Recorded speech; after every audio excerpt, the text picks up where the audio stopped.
Twirl the drumstick. Well, I did for a little bit there, but there was too much. We haven't been here in a while, so it's trying to get the chops back up on running everything.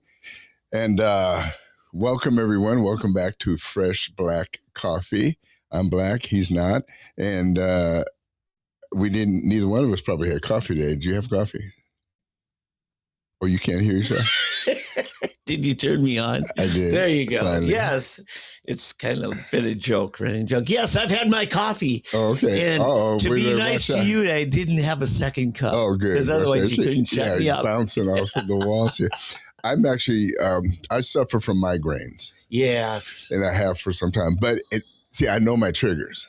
Yeah. It's caffeine. Caffeine is just like kryptonite to me.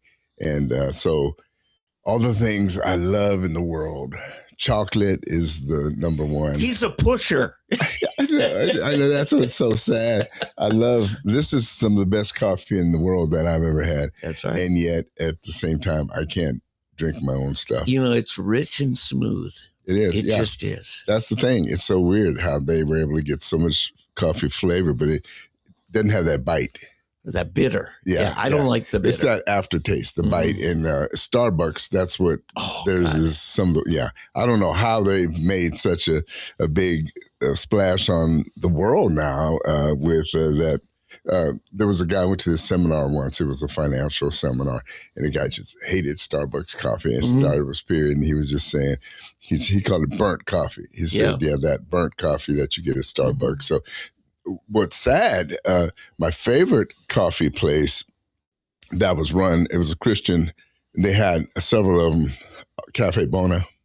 Do you remember Cafe Bona? Yes, I do. Yeah, unfortunately, it's a sad ending. Somebody went to prison over that. Someone, and it's like, my kids went to school with his kids. I went to church where he went to church.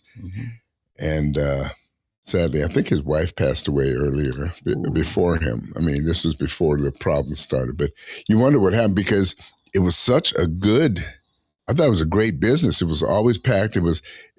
What I liked about it, it was a cozy place to have a cup of coffee. Yeah, I always went to 191st and Yale. Yeah. And in fact, who moved in there just this month? Our friends from Tomahawk. Oh, really? Consulting. That's their office now. They moved around the corner there, 91st and Yale. What hurt them, too, was Starbucks put a place on the other end of the block of the strip there. And that kind of, and for a while, Starbucks wasn't doing well. They were still doing well. Cafe Bona was, but Starbucks, I think, put in a drive-through. Yeah. And of course, this drive-through, people like their drive-through.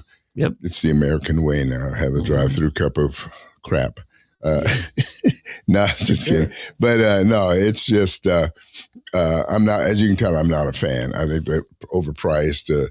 There's a new shop in town that's where, every week now I go there.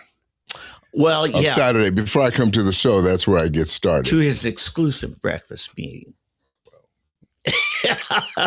Yes, you must be invited. Yeah.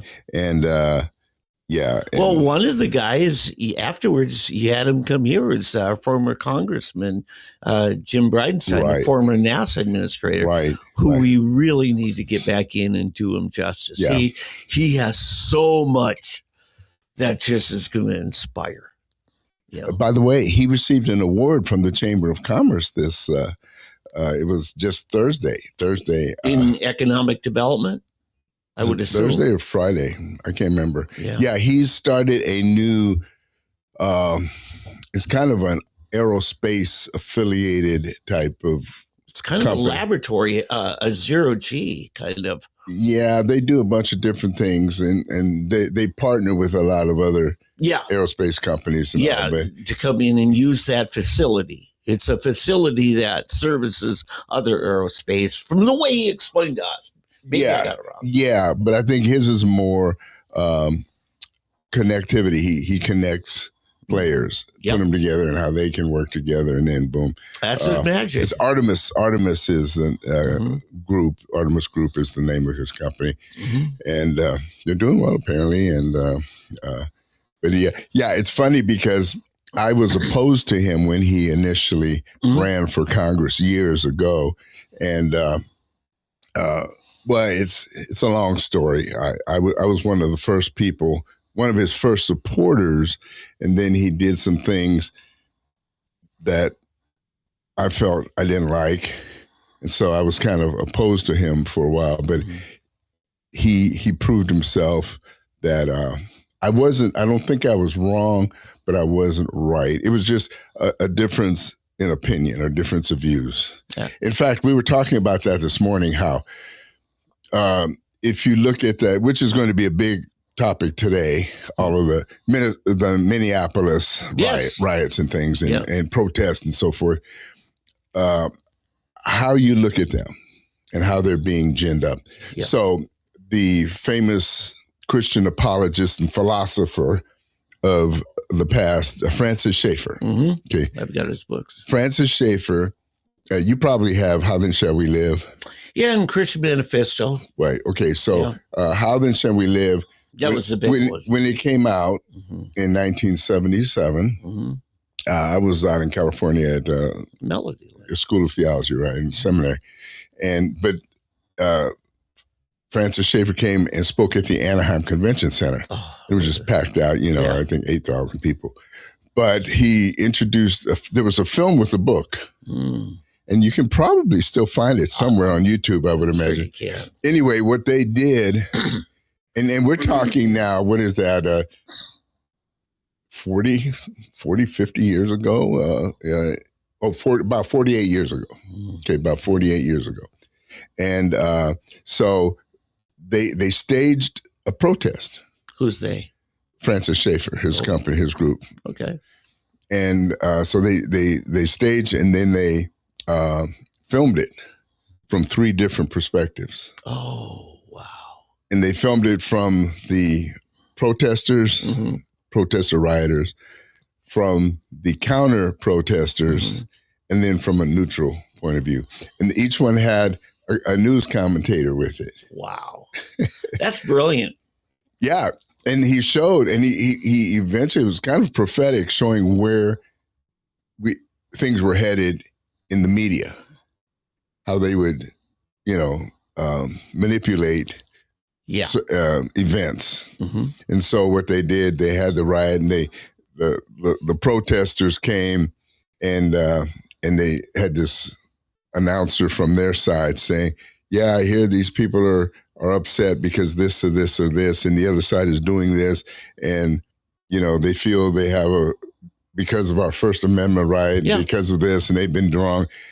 They have no recourse but to take action." And then the other side comes and gives the reason why they shouldn't be doing this, and how this is turning violent, and this and then. And then the other showed what the root subject was, that they were protesting and counter-protesting, and showed it from an objective side of how it really was. But he was just basically showing, and of course, on the one side, all they showed, they made the rioters look like the victims. Yes. And the way they were filming and talking about, look, it's kind of like the guy standing in front of the burning building saying, "Here we are, it's this mostly peaceful demonstration." Not riot, mostly peaceful protest. And you got buildings and flames right behind him, and people throwing stuff, and this is what was going on. And then the other side was just saying, "There's mayhem out here. The people, rioters are doing this, this, and this." And it was just, and then of course you saw the neutral point of view. You've got a book behind you on the shelf there by Frank Peretti. Right. And his famous book, This Present Darkness, came out in the early 80s. One of the scenes early on, the main character happens to just, by whatever reason, go to a rock concert. And he said just the feel of the room and the way the band just kind of took over and just flooded you with just sheer volume and everything. And he said to himself, "Where are we going?" As though he's talking to the guy on stage, lead singer. "Where are you taking us?" And because the media is taking us somewhere. Oh, yeah. And even more so than just straight up news or politics is the cultural narratives, the way things are spun. Right. I mean, your old buddy and coworker, Pat Campbell, used to joke about the way I would spin things, especially the cannabis, kind of like call I it do. medical marijuana. I called it medical cannabis or cannabis medicines. And I referred to the growers as family farms. He did not think that was very accurate. Well, he's kind of... Because remember, he said, he who defines the terms controls the debate. Exactly, yeah. You know? But, which shows how Pat and I were like-minded on many things, because you and I do the same thing. But anyway, that really showed, it was kind of a prophetic showing of what was going to happen, what was starting to happen, was going to happen eventually. And, if you've ever read, did you ever read any Bodhi Thaney? She had the Jerusalem covenant, the Jerusalem... I've heard about it, haven't read it. Yeah, it's a series. Each one is like 6 books. Yeah. It was the covenant, Jerusalem Chronicle, the Chronicles, Covenant, the Prelude is the first one, Prelude, Covenant, Chronicles, and then there was a afterwards one. But anyway, it begins just before the Nazis took over Germany. Oh, sure. And it shows it from a Jewish point of view and some Christians as well, but mainly from the Jewish point of view, what happened and how it worked itself up, Yeah.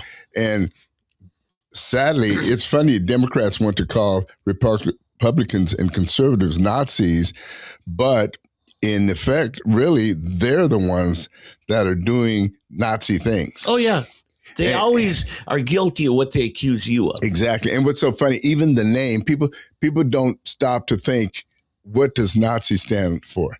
It's like GOP, the Grand Old Party. Okay. I used to think the Great Old Party, but anyway, the Grand Old Party. But Nazi stands for National Socialist, the National Socialist Party. And so that's what Nazi is. And who are the Nazi, or who are the socialists in America? In fact, I just read again the growing amount of Democrat lawmakers that are affiliated with the American Socialist movement.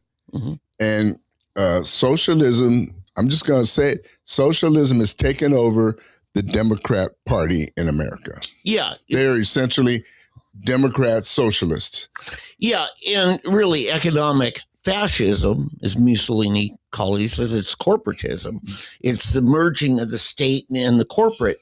Obama was one of the greatest practitioners of that by incorporating the big insurance companies and killing all the little ones. I mean, hey, that was your business, was writing health policies, Part of it, yeah. And it still is.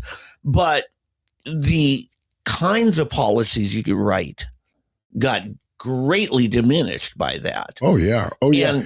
And then they guaranteed a profit. Yeah, at one point, there were only, I think, nationwide, out of hundreds, there were only like 6 health carriers left. Yeah. And now more and more, as in anything, necessity is the mother of invention. Okay, when all of a sudden people get driven out of a business or out of a situation, something happens. Ingenuity figures out a way to get back in it. Yeah, and so that happened. But of course, we've seen now, just moving to that area, the whole healthcare area. We've seen where Obamacare ended up, to the point now where Trump has come in and basically nixed all of the government subsidies. In fact, I had a big argument always with, I won't name the person, okay, but he was a state representative at the time. And the late David Brumbaugh, who is also one of our state legislators, probably my best friend here in town since I've been here. He's passed away now, but yeah. Anyway, David used to try to get us to meet together, and he's on one side, I'm on the other, and David, it's in the middle. Yeah. Excuse me. But anyway, we argued. I mean, we would argue for hours about why the exchanges aren't working and shouldn't work and what was wrong with them. And this other individual who now holds a different state office, but he worked for a group benefits company. So they were dealing, with group benefits for large companies. Yeah. So if you go into a company and the personnel or human resource person, that you only have to sell one person, but then they get everybody. They make that the company group policy. Wow. So you're going to write, if it's a very large corporation, you're going to write hundreds of people. Yeah. So you're going to anywhere from 15 to 1,000 people. Sure. And so with the exchanges and with the whole Obamacare, the corporate benefits people and the people who sold into that market, they made a killing. Yeah. The individual agent who's dealing with mom and pop and the individual customer, they all dropped out. So you ended up, all you had was like basically your corporate, or you had to go online.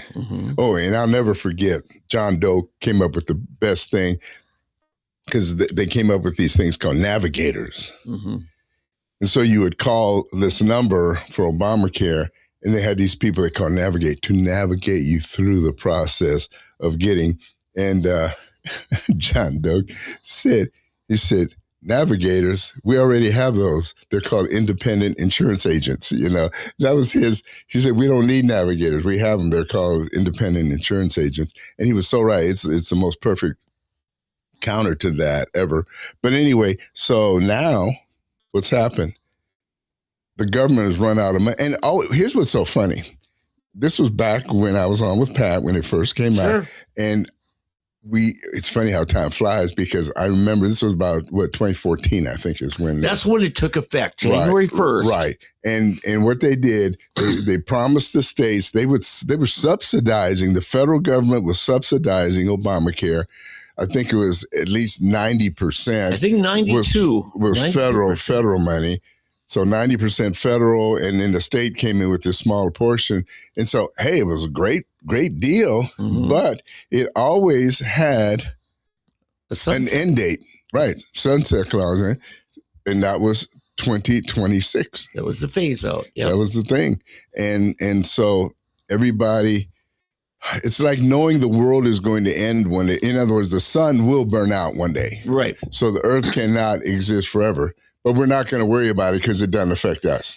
And if I could, just to that point, what happened is they weren't phasing it out on the schedule they originally said. And so keep pushing it down there. Right. And kept the subsidies, kept enhancing it. And Oklahomans said, wait a minute, we're paying federal taxes just like everybody else. All these other states had started their own exchange called expanded Medicare, right? Up to 1.3 of the poverty rate, whatever your family or household is in. And so it was really hard to justify turning it down, because a lot of us, Eddie, said there's going to come a time it's all going to fall on the state. Sure, exactly. And we were being disciplined and adult about it. We were being responsible for the long term, but nobody else was. Right. And actually it was 1.7. Oh, it was a lot more. Yeah. And so, in fact, like I had people, there are people making, they had like 4 kids. They're making, say, $60,000. They still fell within it because of their kids, the number of children they had. Yeah. And yet you had a young couple just getting started, and it was like $20-some thousand, or 32 or whatever. But so if your combined income, you'd have to almost be in poverty to be, real poverty to make the criteria. But when they did added that subsidy deal, it was just, but it was and it's a term that the left and liberals, progressives always like to use, sustainability.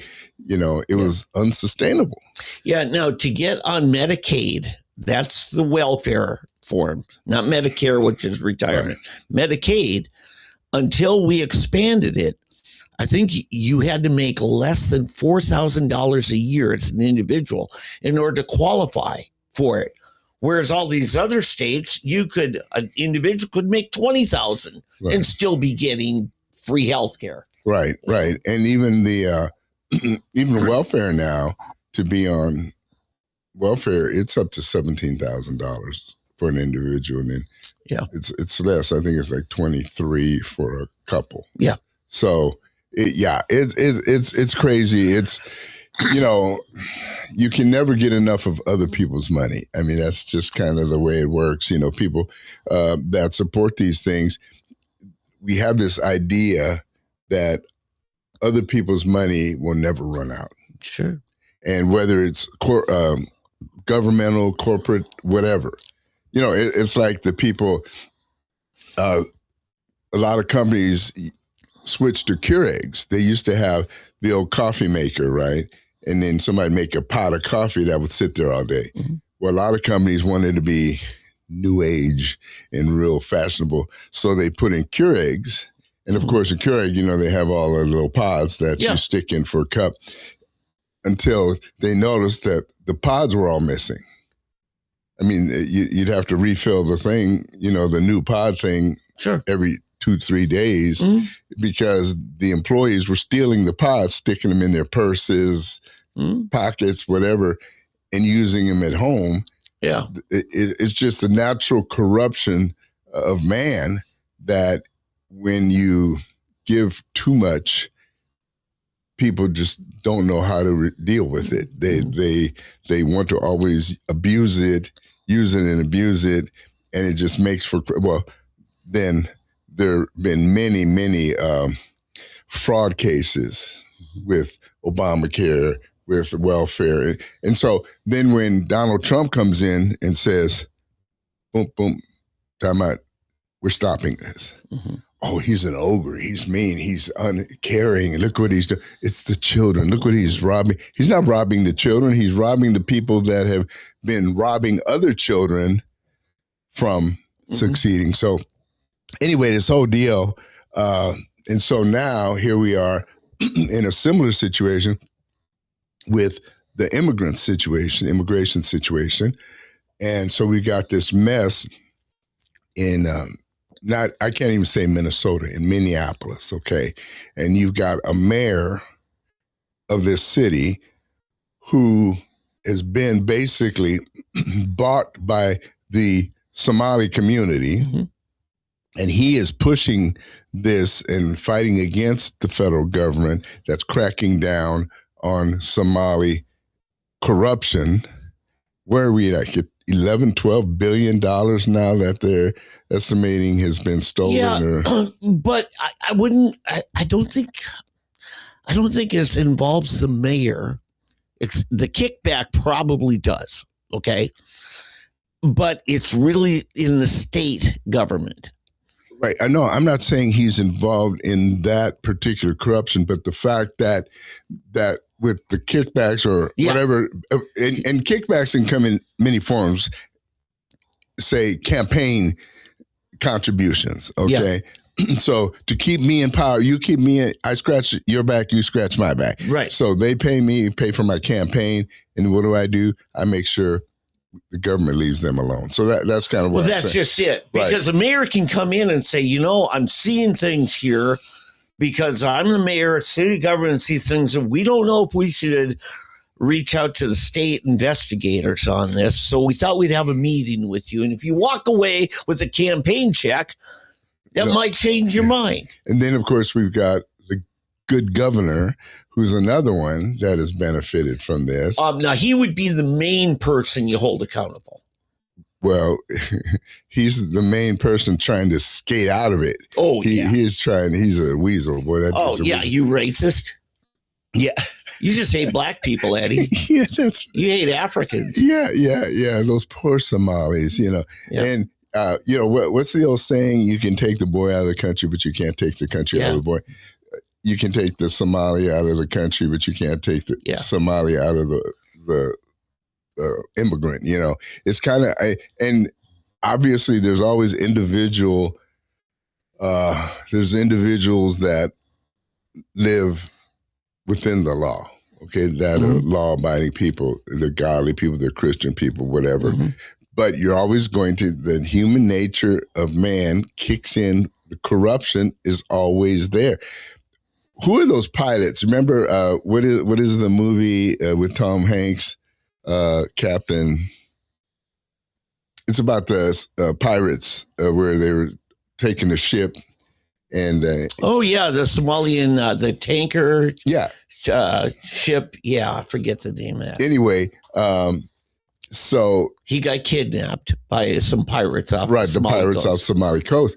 And we all of a sudden we want to forget that these are the people that the homeland created. The same people are the people in Minneapolis. Mm-hmm. But we won't think, they're all saints, they're all godly people. Yeah, they're the most wonderful people. And they're the same people who are doing that. They're the same people with the Mogadishu problem back in the 90s under Bill Clinton. Mm-hmm. So Black Hawk Down. Yeah. Great, one of the greatest movies ever. Mm-hmm. I can't. There's a few movies that I can't watch enough. Mm-hmm. That's one of them.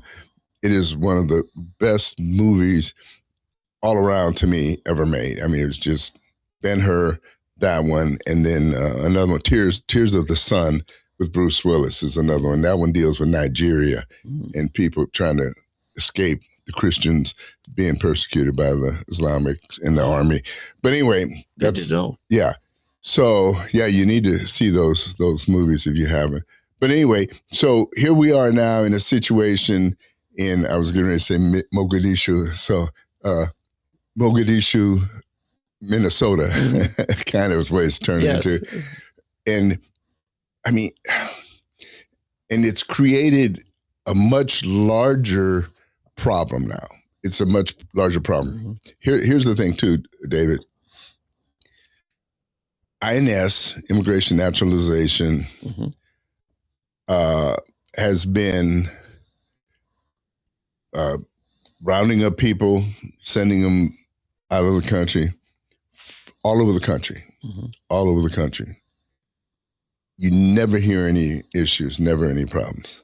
But all of a sudden, Minneapolis has a problem. And it's kind of interesting that problem coincides with the investigation on the governor there for corruption, money laundering, just all kinds of issues. What we're finding out is that they set up all these businesses and daycare centers that have no kids, they have no children at these daycare centers or these other entities. And last I heard is somewhere between 7 and 13 billion with a B dollars that have gone into these things and has enriched this community. So that's the real issue. And that's what they don't want you to focus on. They want you to focus on this guy who we now have video of him kicking out the lights of a car, of an INS vehicle.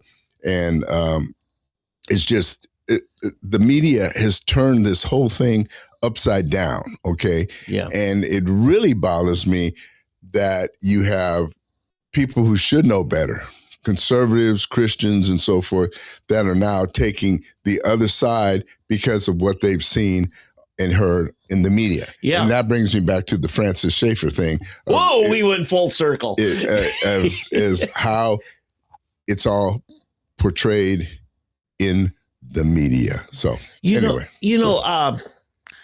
Pretty well-known gynecologist here in the Tulsa area for years. He's passed away now. Was head of the School of Gynecology at Oral Roberts Medical School back in the 70s and 80s. I think he was my... Dr. Bob Aikman. Yeah, it's my wife's OBGYN. Yeah. And I knew Bob pretty well for quite a while. He was pro-choice at first. Bob he switched. Actually, he's from Canada. And in Canada, he performed abortions. And then he went to Hawaii and operated the first freestanding birthing center. It was not a hospital and had midwives that he oversaw. And of course, when Oral Roberts wanted to do that, that's my first son was delivered by a midwife, but Dr. Aikman was called the attending physician. Well, anyway, he said something at a pro-life rally. He said, the reason why so many doctors perform abortions, they can hear the concerns of the mother, but nobody hears the concerns of the baby. And it's the voice you listen to. Mm-hmm. Famous David Brinkley once said, the media can't tell you what to think. They can do something more powerful. They can tell you what to think about. And that's what Francis Schaeffer, I think, was pointing out is, think about this. Don't look at that.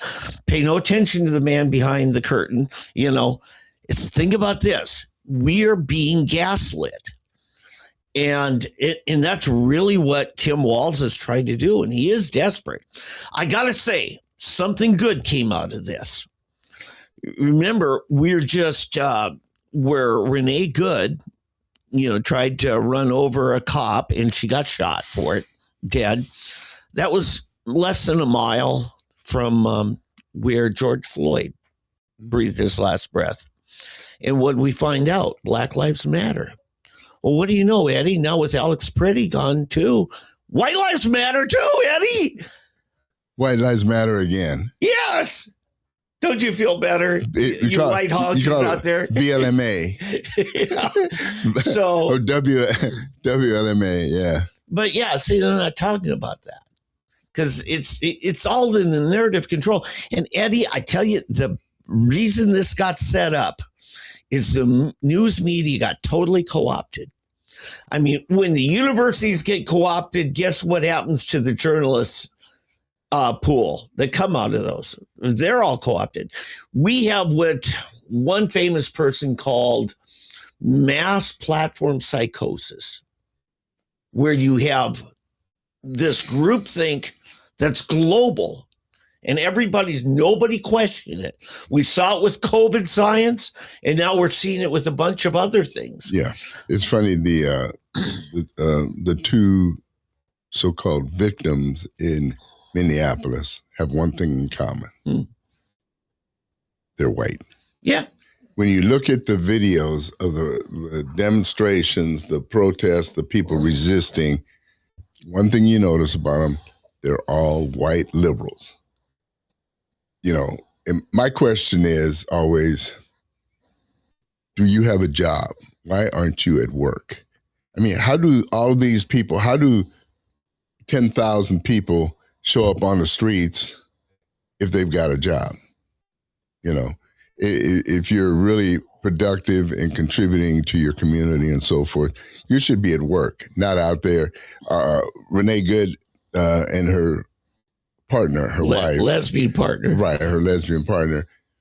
They fled to Canada and then decided we're coming back. They couldn't handle it in Canada. Yeah. And so they came back. I predict Rosie O'Donnell will be back at some point because she's too she will realize that she misses her California life, right? Yeah. But these people come back, and what does she do? Apparently, she was a professional agitator. Yeah. She moved from place to place, wherever the action was, she would move. And we know now that there are networks and they're being paid. These are paid agitators. People, what's your job? Oh, I'm an agitator. How much are you getting paid? About $30,000 a year to demonstrate. Some of them probably getting even more, but it's room and board plus service. She had children. She had several children. And they were taken away from her. I don't know if you all but one. Yeah, well, and that was a later one. She had that one afterwards. We don't know where or how she got this one, which is kind of curious to me. After they took her older ones away, how did she end up with another one? You know, unless she became a surrogate for someone and delivered it. But DHS took her other two of them away from her because she was basically an abusive parent.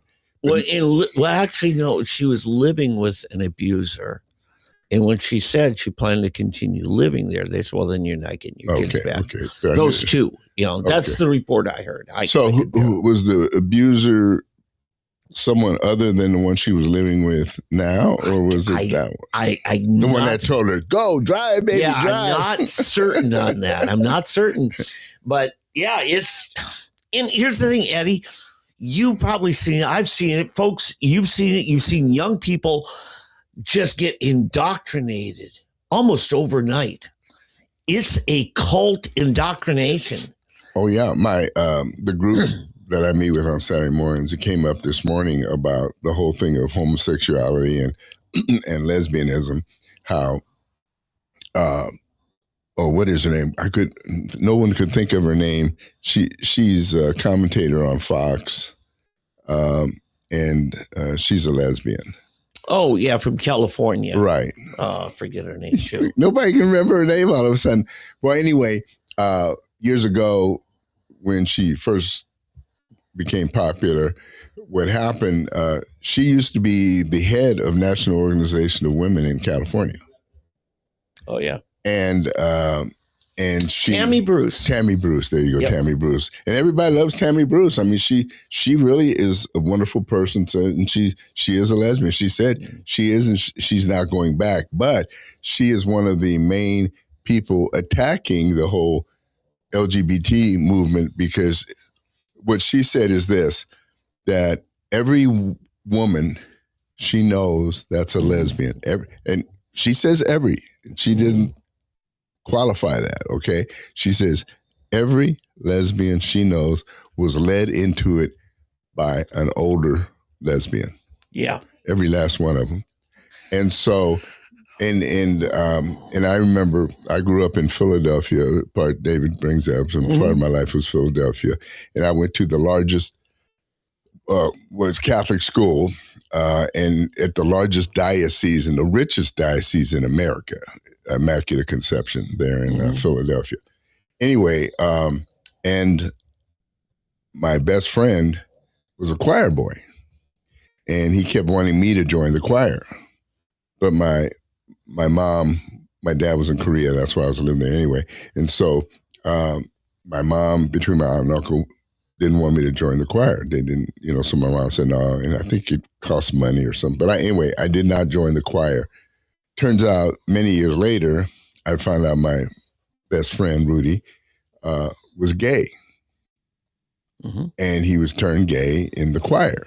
And had I joined the choir, I would probably be gay today. But anyway, God and my closest relative saved me from it. Rudy never did. And so when I became a Christian later, I contacted him to share my experience of salvation and just what an amazing transition it was, because it was a powerful, miraculous conversion, because I was bad. I was a bad guy. Anyway, and so I wrote him this letter and started sharing this with me, and he wrote me back. And I might have shared this before, but anyway, he says, well, I'm happy for you and all, but we can no longer be friends. Yep. And I wrote him back. I said, why? I love you like a brother. We grew up together. You're my buddy. We've always done stuff together, and never heard from him again. So he cut me off, which is so funny. The phobia, it's the reverse. It's heterophobia. There's no homophobia. We're not afraid of homosexuals, okay? We may dislike them or have different opinions of them, but we're not afraid of them. They are. So it's a bass-backwards term. Mm-hmm. It should be heterophobia instead of homophobia. And so anyway, but that's just to say, but he was led into it by being in the choir in this large Catholic church in Philadelphia. Mm-hmm. And so we are being manipulated propagandized by the major media, and it's growing at a greater and greater and greater pace. And I'm afraid. And what I'd like to do, I played this song before. I have this song, and I actually have it set up here. I hope it's still there. It should be, in any event. But it's David Gates, Tulsa's own David Gates, from Bread. Yes, from Bread, and smooth voice. I would just love. I keep wanting to find him and have him come be on our podcast. I wanted to have him come on KFAQ. I have checked up on him. He lived in a small town in Washington. Oh, Washington State. Rural Washington. In fact, his daughter-in-law said she's dating his son and had no idea. And something happened, and they said, well, my dad really doesn't like to be in the limelight, likes his privacy. I'm like, what? Well, and says, well, there are hangers on from the 60s and 70s. And like, yeah, I can imagine. Oh my God, your dad was a superstar, know? And, but then I saw him on YouTube. He had met a restaurant kind of celebrating something with some old time friends. And you need to pull that up. Yeah. But I ran into his mother one day. I'm managing a gift shop. And we got music playing, easy listening, and one of the clerks says, "Oh yeah, I love that. That's David Gates. He's from here."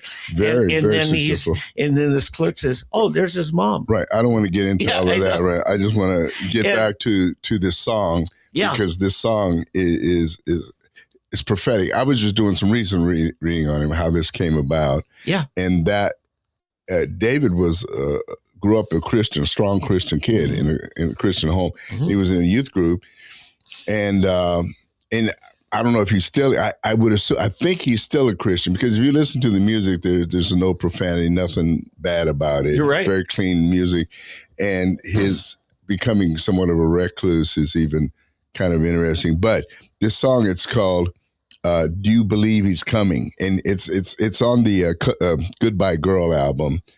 From the movie Goodbye Girl. Yes. Yeah. Anyway, and the song, again, I've played it before, but I want you to really listen to this. It's like every day it becomes more prophetic. And I really, I hope we're connected here, so we'll find out here and say, if not, we'll get it later. Yep, there it is.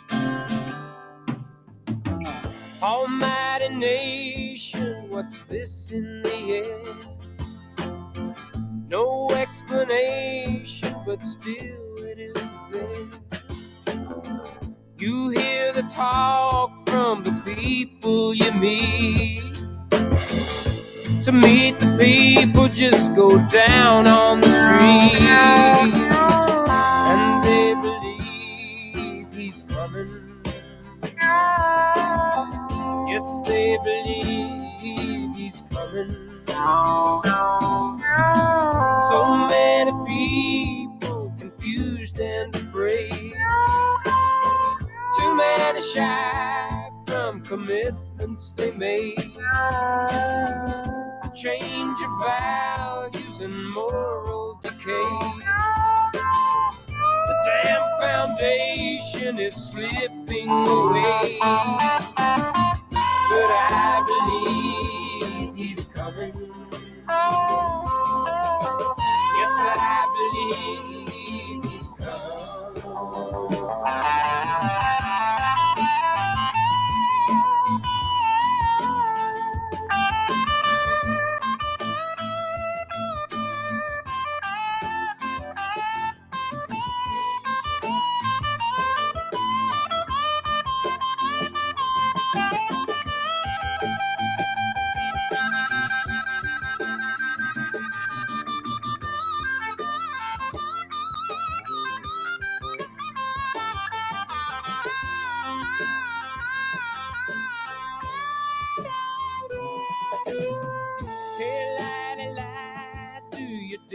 Prophesy. Do you believe that the millions will die? a single nation encamped all around. And what will come if her knees hit the ground? Do you believe he's coming? Dare not believe he's coming. So now it's time to get ready, they say. The time of judgment is not far away. And if the meek shall inherit the earth, look at yourself, brother, what are you worth? Do you believe he's coming? Like I believe he's coming. Do you believe he's coming? Dare not believe he's coming. Dare not believe it.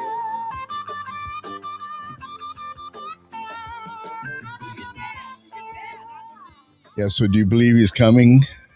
Do you dare not believe he's come? So he's basically, I mean, there's no mistake who he's speaking of. It's Jesus and the second coming.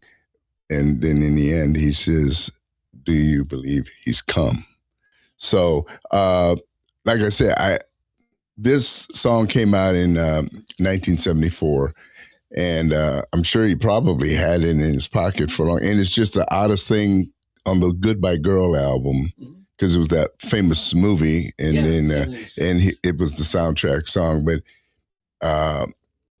he threw that on that album. It's just kind of interesting. I think he probably said, I've got to get this out some kind of way. And there was a show, used to be a Christian national network show called The Scott Ross Show back in the early 70s. And that's where I first heard this. And after I was a baby Christian at the time. But yeah, like I said, it's always stuck with me, and I'm glad I was able to find it again a few years ago. But I cling to that. And from the first time I heard it, like I said, 74 is when I first heard this. And now here we are, some 51 years later. 2 years earlier, 72, their second album was titled On the Waters, Bread on the Waters, which was a take on Ecclesiastes 11:1. Oh, so he tied those things in. And here's the other thing. Right, but don't take away from the subject where we're trying to go. Okay. I'm trying to go to the point that this is a prophetic song. Yes. And we're so much closer now to what he was singing about than we were when he wrote this and cut the album.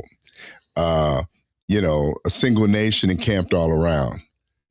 That's essentially Revelations in Israel being encamped all around, and with that, and our whole national foundation here in America is about to hit the ground. Moral decay. I mean, all of the things he speaks of. It's like the other thing came out about the same time. I think it might have been the same year, or a year later, was David Wilkerson. It's interesting, two Davids. David Wilkerson, when he came out with The Vision. Do you remember that? In the 70s. In the 70s, right. And he, oh my goodness, I mean, he prophesied about all these things that were going to come, that at the time I thought, that's not going to happen. One of them was that pornography, you'd be able to get it on your television at home. Mm-hmm. And come on, that's not going to, they won't stand for that. Sure enough, pornography is just run rampant. And then the other thing, one of his prophecies that was hard to take was that the Catholic Church would start persecuting non-Catholics. And coming down, there would be a pope that is basically anti-Christian, basically. And I would have to say, and I know Catholics aren't going to like me for this, but the past pope we had was pretty much anti-Christian. I mean, there were so many things. He was more revolutionary, South American revolutionary than he was liberation theology. Right, liberation than he was Catholic or Christian. Yeah. So anyway, I like to play that song periodically, just simply because of the implications that are so much clearer today than they were in 73 or even in 23 here that 2 years ago. Yeah. And every day we're marching closer and closer to that. And all I can say is, Larry Norman, I wish we'd all been ready. Yeah. That's the other thing. Well, I want to encourage, pull that song up, maybe on YouTube or something, and have the lyrics in front of you and read it. There's one other song I want to throw in on that. This little child, Scott Wesley Brown. Scott Wesley Brown said he watched the 1980 presidential debate, and that night he wrote the lyrics to that song. Fools who march to win the right to justify their sin. Every nation that has fallen from within. That would be another one I'd put in that category. By the way, David married his hometown sweetheart at age 19, and they're still married 66 years later. Wow. Yeah, I was wrong. It was Northern California is where he had the cattle ranch. He studied it while he was touring and then went into the business using, the profits. They sold it in 22 years ago. And so he lives in Washington now, though. No. Now they live in San Diego, according to Wikipedia. Really? San Diego. Yeah, they sold the ranch and moved to warmer climate. Your job for this week is to find him and get us a telephone interview with him. That would be nice. Yeah. Well, I ran into someone who knew his mother. Was it you talking about running into? Well, yes. Yeah. So I mean, a lot of people in Tulsa knew his mom. Right. I mean, my coworker says, "Oh yeah, there's his mom right now." We were talking about him. Is she still living or is she passed away? Oh, I'm sure she's passed away because he was born in 40, so he's 85. Eddie. Oh, really? Oh, wow. How old did that make his mother? 105. So, but no, Eddie, you've got a lot of friends who have been entertainers, very successful entertainers. And some of them don't mind. It actually kind of brightens their day to have a fan talk to them. Right. David's not that kind from everything I see. Right. But I'm not, no, I understand that. But I don't, that's not what I'm trying to do. What I want to do is ask him about that song. That's all I want to do is have him discuss that song which I'm wondering if someone else probably I'd be fooling myself to think no one else has ever considered that or wondered why he put that song on that album. Yeah, and he moved out to California really early, and he started out as a producer. One of his first albums he produced was Pat Boone. Mm-hmm. Didn't know that, but he's just a genius, Eddie. Yeah, he really is, and he's a very grounded man, as you can tell. But again, my main focus is not so much him or his life as it is that song and the prophetic nature of that song. Yeah, because if you believe, then we're that much closer to the tribulation, the end times, however you want to put it. And even if you don't believe, maybe you should consider believing because things are getting pretty. And so many things are happening now that I would never have believed could happen 5-10 years ago. Just the way, and Dave, I live on Facebook. Mm-hmm. Right. And those of you, many of you out there know. Guilty pleasure. Well, I don't feel guilty if I have no guilt. And it's not necessarily a pleasure. Uh-huh. It's almost like my mission field. Yes. And it's your town square. Yeah. It's where I can, get all of this stuff out there and deal with people that are, just messed up. I just, and then I'm shocked at so many people who I would feel should know better, but don't or don't want to.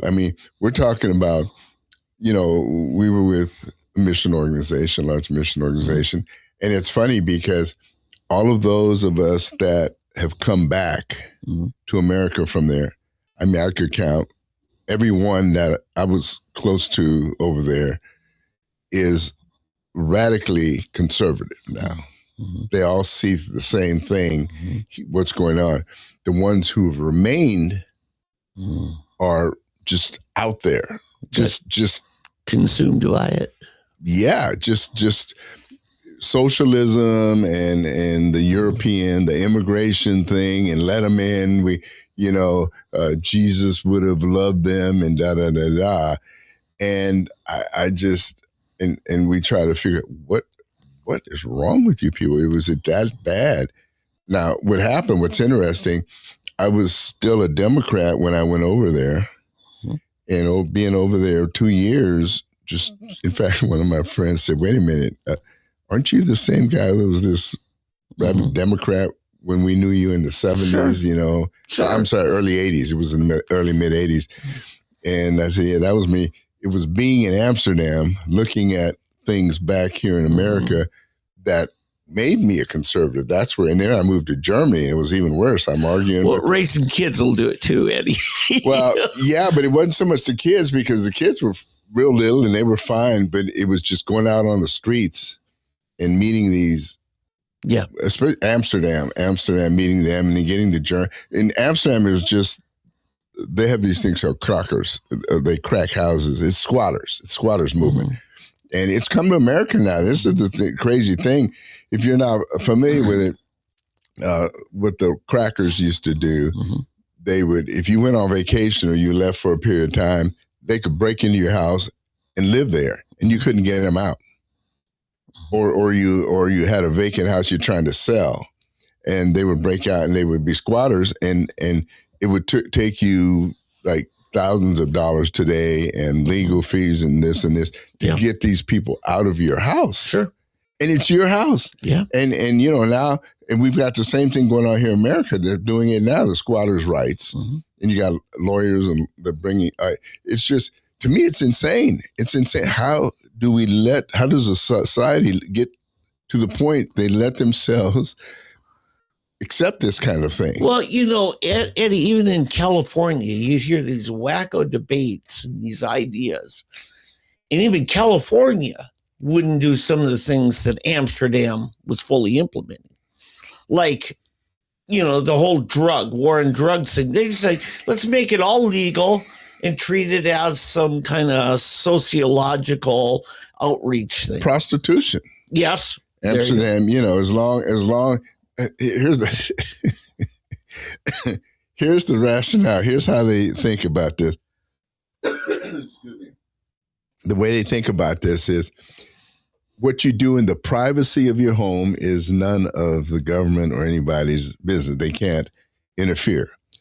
So what you do, and they don't care if you have the windows open to do it, the curtains drawn, then you can draw, and so that's how Amsterdam situation is. So, but there's a district that they allow that in, isn't there? No, it's the whole city. It's just that district. They just put it all in the same red light district of Amsterdam, and it became famous for it. Okay, so that's not a city code, the red light district. It's just kind of like buying a used car on 11th Street in Tulsa. They just all come. Now they're all in South Memorial. Okay. But yes, certain businesses tend to sometimes congregate together. Okay. Well, I was nowhere. Thank you, everyone. Now to watch out for South Memorial. But I'm saying that's where the car dealers. Okay, I was going to say they tend to all congregate because I live near there, and I'm thinking, wait a minute, I haven't seen any streetwalkers there. But yeah, in Amsterdam, as long as you do it in these rooms, which they say, but they're rented. They're rented. So a girl will rent a place weekly, monthly, or whatever, and then they sit there scantily clothed in in a chair or on a couch, and as people walk by, and if somebody happens to want to drop in, you want to entertain guests. They don't have any problem with that. It's just funny. Yeah, but that's how it works. There are some moms and dads who, like me, will really question the fact that you had your kids walk to school, going right through the red light district every day. Every day, but I'll tell you what it did.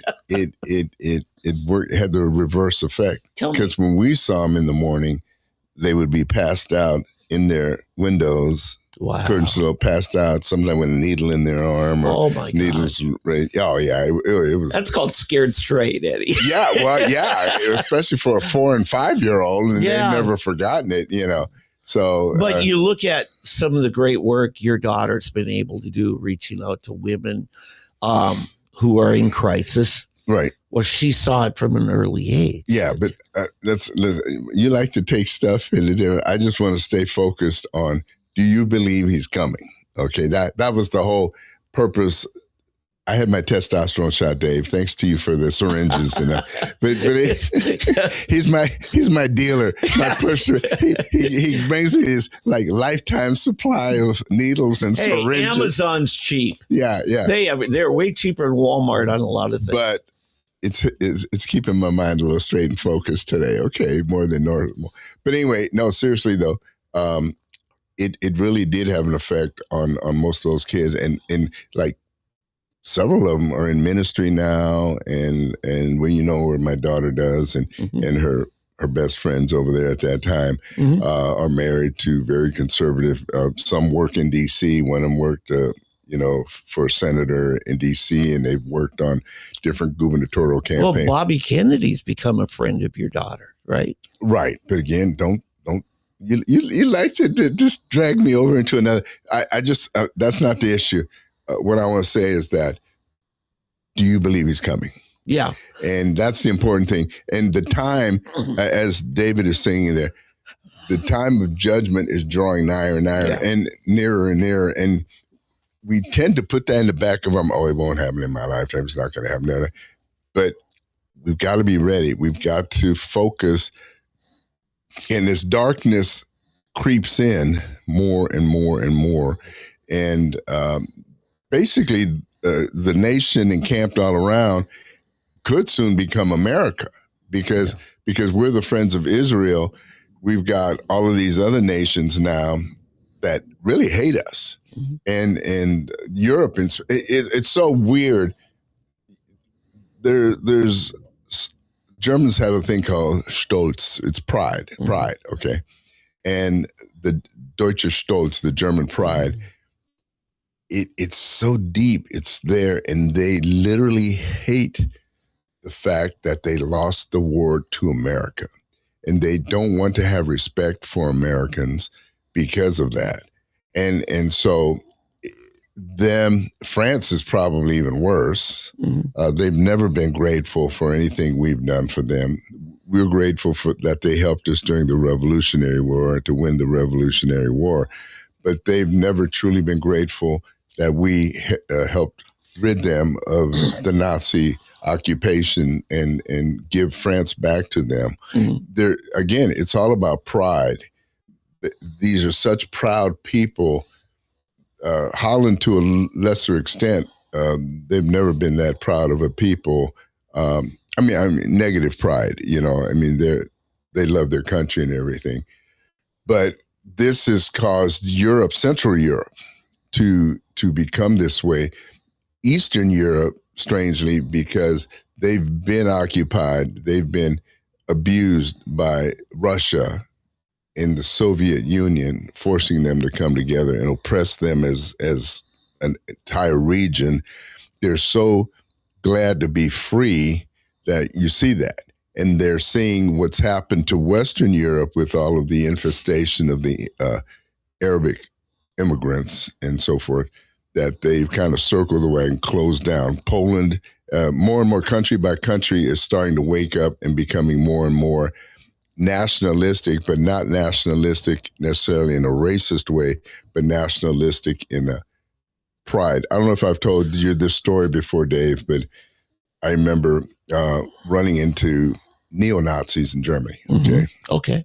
And they would do all this crazy stuff, dancing around. Oh, yes. But I found that when I spoke German to them, or would communicate with them straight up, I didn't have a problem. How about that? Right. They weren't racist. The neo-Nazis in Germany are not what you think of a pure racist, or what you think about classical Nazi being a racist thing. It's about German pride. They want to keep it's a nationalism. Yes. They want culture, exactly. Because you spoke German in authentic German dialect. Well, and not even that, just wanting to be a German. I mean, wanting to identify with, and wanting. So, for example, if somebody comes to America, what do they do? They speak English. They have to speak English, basically, because very few Americans speak German, and it's disrespectful to go over there and not speak German or French or wherever you are. That's a very good point, Eddie. And so Americans just feel like everybody's supposed to speak English. What's wrong with you ignorant Europeans? You don't speak our language. It's important to be proud of who you are. Yeah. Yeah. And exactly. There are forces trying to make you and me ashamed of who we are. Exactly. White guilt is a major global campaign. Yeah. Thursday, spent an hour, one of my neighbors, a Hasidic Jewish rabbi and his wife. And shout out, Yehuda Wig, Rabbi Wig, and his wife, Etta. Well, Etta needed some help with some things. I helped get their car going and stuff. And we just talked while the jumper cables. It was a great time. They had 4 boys. Every one of their boys now is a rabbi, just like dad, just like grandpa. That's interesting. They were all, in fact, I told her, I said, hey, I woke up this morning, find out somebody rammed a car into the big synagogue in Brooklyn, the Chabad house in Brooklyn, which is their biggest, it's supposedly the biggest synagogue in America. And so we're just talking about that. And there is a sense amongst Orthodox Jews of, we have an important purpose, and it's like they're driven with a mission to bring the tribes of Israel back to their heritage, their roots. And it's really neat getting to watch it over the back fence. And we talked about Jewish weddings. And I said, yeah, I remember 20 years ago, had my kids by the fence, said, let's gawk. I said, Mrs. Wig, it felt like we were in a scene from Fiddler's Roof. She says, oh, I miss those weddings. You know, we don't have enough of them. Matchmaker. Well, it's the segregated men on one side of the curtain. Right. Yeah. But it's really neat when you see people say, you know what?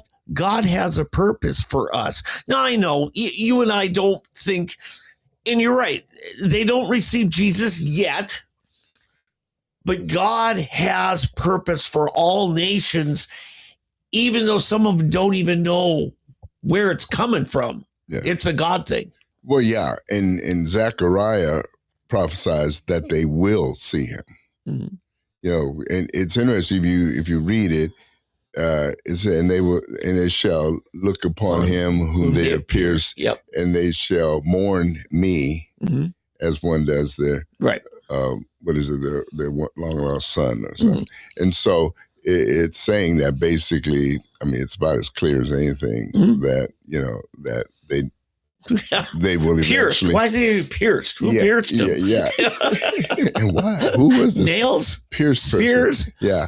But who would do that? But yeah, it's, the thing is, if Christians would get back, we talk about getting back to the Bible, but get back and start believing prophecy. You don't have to understand it all, but just believe that it's going to happen. Okay. And don't be fooled into it. Speaking of that, Zionism, okay? Everybody, the Zionists, Zionism. Zionism is nothing more than American patriotism, okay? It's being proud of your Jewish culture.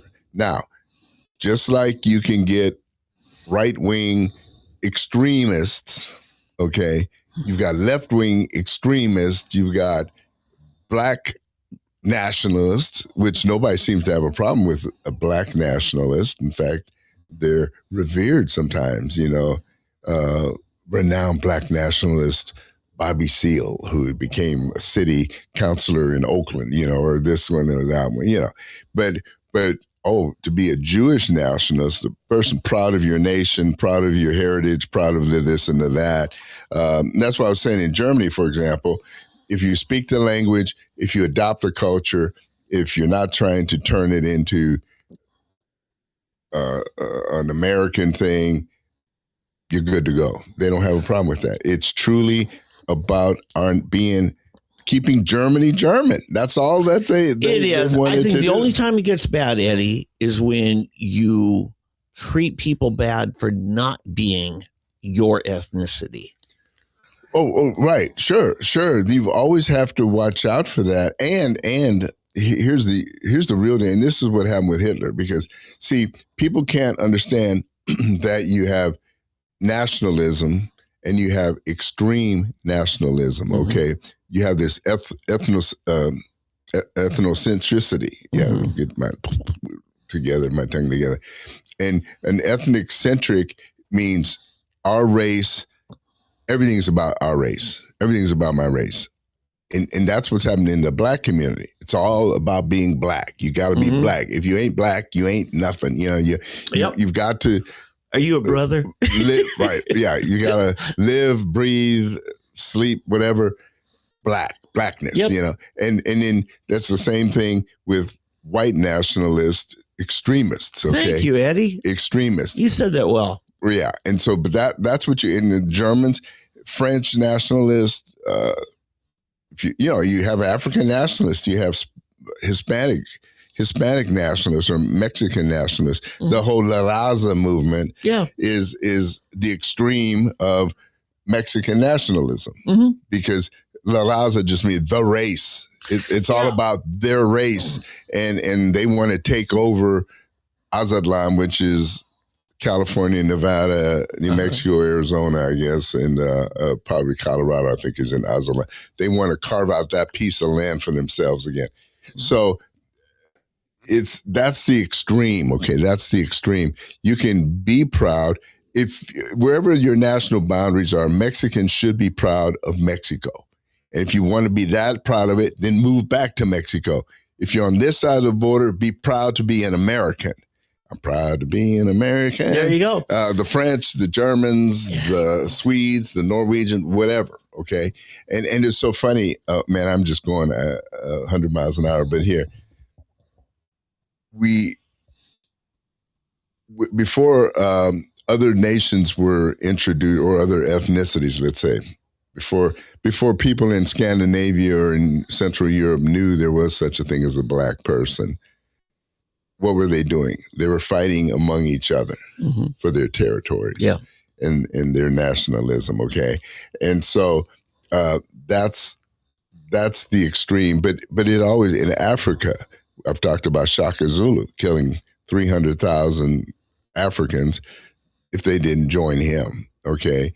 His Zulu nation, okay? Yeah. So nationalism is not necessarily bad. It's bad when you take it to the extreme and try to make your nationality superior to the other one. Keyword superiority or supremacist. I've got to say, Eddie, I have a neighbor who's Iranian who I've really become friends with him over the years. We both lived in a neighborhood more than 20 years. And I'm going to say I think he's insecure about his Persian ethnicity. And the reason I say he is because he's constantly putting down every other ethnicity. And he'll openly, without shame, and with passion.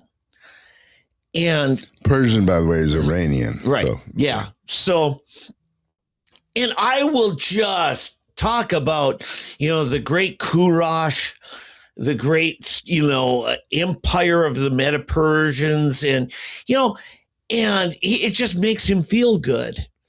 And I'm trying to get that insecurity out of him because, and this is key, and folks, learn this, build other people up. it's in your best interest to make all ethnicities feel a sense of God's child. God has a purpose for me. You know, the Neanderthal white supremacists who feel like they got to put everybody else down, I just consider them just insecure people. Oh yeah, it is that. And if Eddie, if my neighbor of a different shade of beige and a different spoken language, if he feels comfortable in his identity, and I do, we'll get along a lot better. The problem you have with all those tribes in the Middle East, I think there's so much insecurity. They just like, well, they can't be God's favorite descendant. Yeah. But I think what's happened there now, and it does get to that to a point, and that is there's the other distinction, if we're going to leave race, to religion. So, for example, it goes back to Muhammad and the whole Mohammedan revolution that he had, and where he basically took over the Middle East there, that area. Yeah. But if you go to India, for example, you have the same thing with the Hindus. Yes. It's the Hindus that persecute everybody else. They have this caste system, which is so bad. You have one group called the Untouchables. Right. That is like the Pharisees. Yeah. And it's all ordained to God, according to them. Right. Yeah. And, if you touch them, then you've dirtied, you soiled yourself because you've touched an untouchable. That's why they call them the Untouchables. But every nation, I remember, I'll never forget I'm in Uganda, okay? And we're talking with these guys, and the guy, they're introducing their wives, we're talking about their wives, and he said, I was fortunate, I married one of the brown ones, and I was like, what are you talking about? It was because his wife was a lighter shade than the normal African. Wow. And of course we felt like there were some girls, most beautiful face you've ever seen. Sure. But black as this phone. Yeah. I mean, my wife even couldn't believe it when she was there. Just the beauty in these faces of these young Sudanese. They're more of a Sudanese background. They lived in Uganda, but they're Sudanese background. You could tell because the features are a bit. If you've been there a while, you can tell the differences of what part of Africa they came from or whatever. But these guys, in their mind, had come up with this thing of the shades. That if you're a lighter shade of brown or black, then you're more beautiful and you have more worth than the darker shade one. Yeah. So it's not a black-white thing. But look at Arab sheikhs who all have blonde women that get in the airplane with them, They all like those blonde women. Yeah, they do. Because it's something different. It's and who else like that? The French.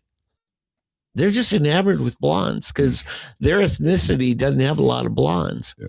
And it's kind of funny. Some of my relatives went over there, and this young girl, 18 years old, and man, she's getting hit on like crazy.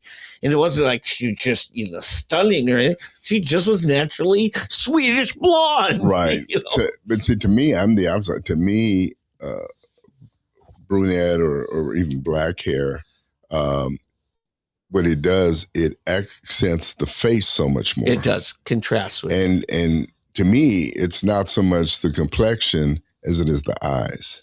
Really? So if you have dark hair, there's nothing more beautiful than a brunette or a darker haired person, even dark skinned, but with blue or green eyes. That contrast is just boom. Green eyes will really hit you. They'll get you. And if you get the right shade of blue, truly blue. Yeah.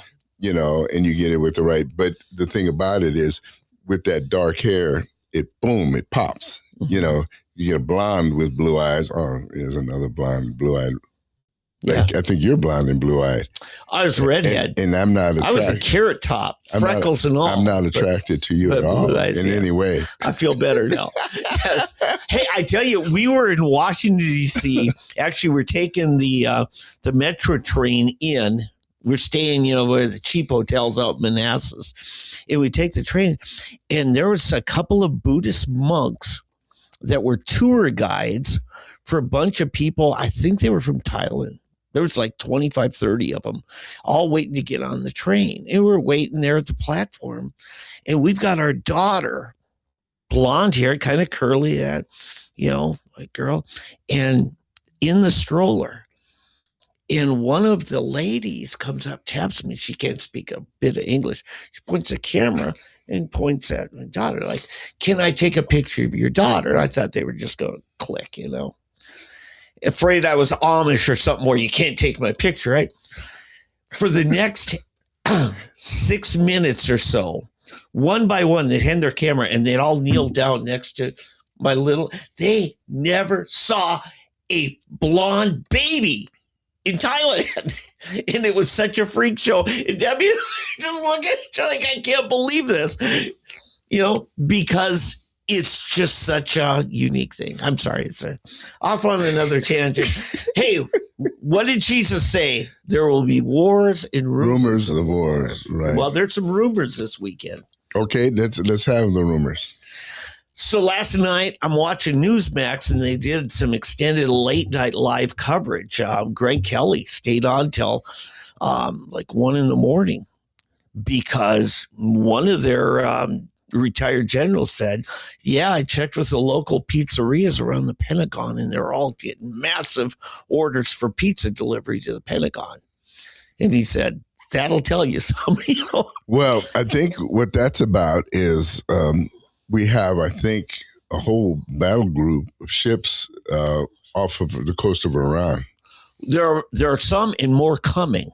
The Abe Lincoln is almost there, from what I heard. And that's that's one of our best aircraft. Right. So the only thing that concerns me about that, it's not that they're there or what they're going to do, but that means some other areas are uncovered.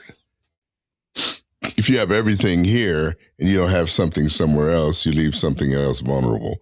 So that's my only concern about having all of our main ships out off the coast of Iran or Persia there.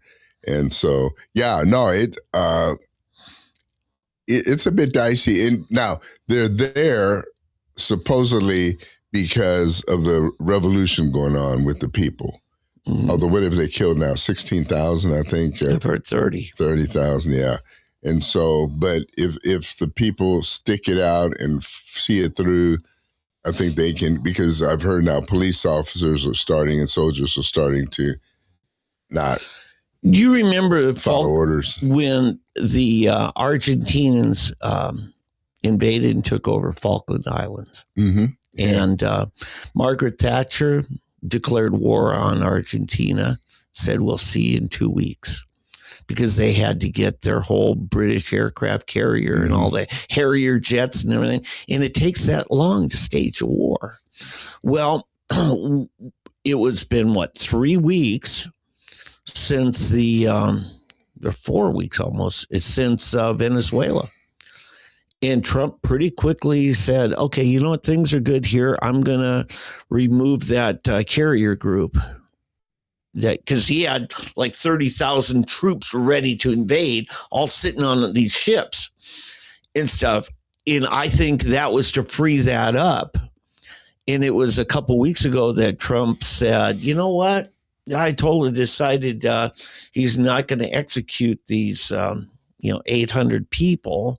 And I think he's stringing along Ayatollah, because I think it just takes that long to mobilize and get in position and staging for this. And I think we're about there, because I'm hearing another group where, or another report where Trump had told allies, he says, it's almost a certainty that we'll invade. Mm-hmm. That last night, I'm trying to find where I got that from. Now, see, this, though, creates kind of a bad picture. I'm trying to find the word to make bad not be bad, but let's just call it what it is. It's a negative or a bad picture in that we're telling people under the Monroe Doctrine that you can't have your ships of war or invade our territory. And the Monroe Doctrine is the whole basically Western, what we call the Western Hemisphere. If you come within Central America, South America, anything on this side of the Atlantic, we're executing the Monroe Doctrine to defend it. Well, don't they have a right to execute their own version of the Monroe Doctrine? Oh, and I'm sure the Iranians do have their Monroe Doctrine. Right. But guess what? All their neighbors hate them.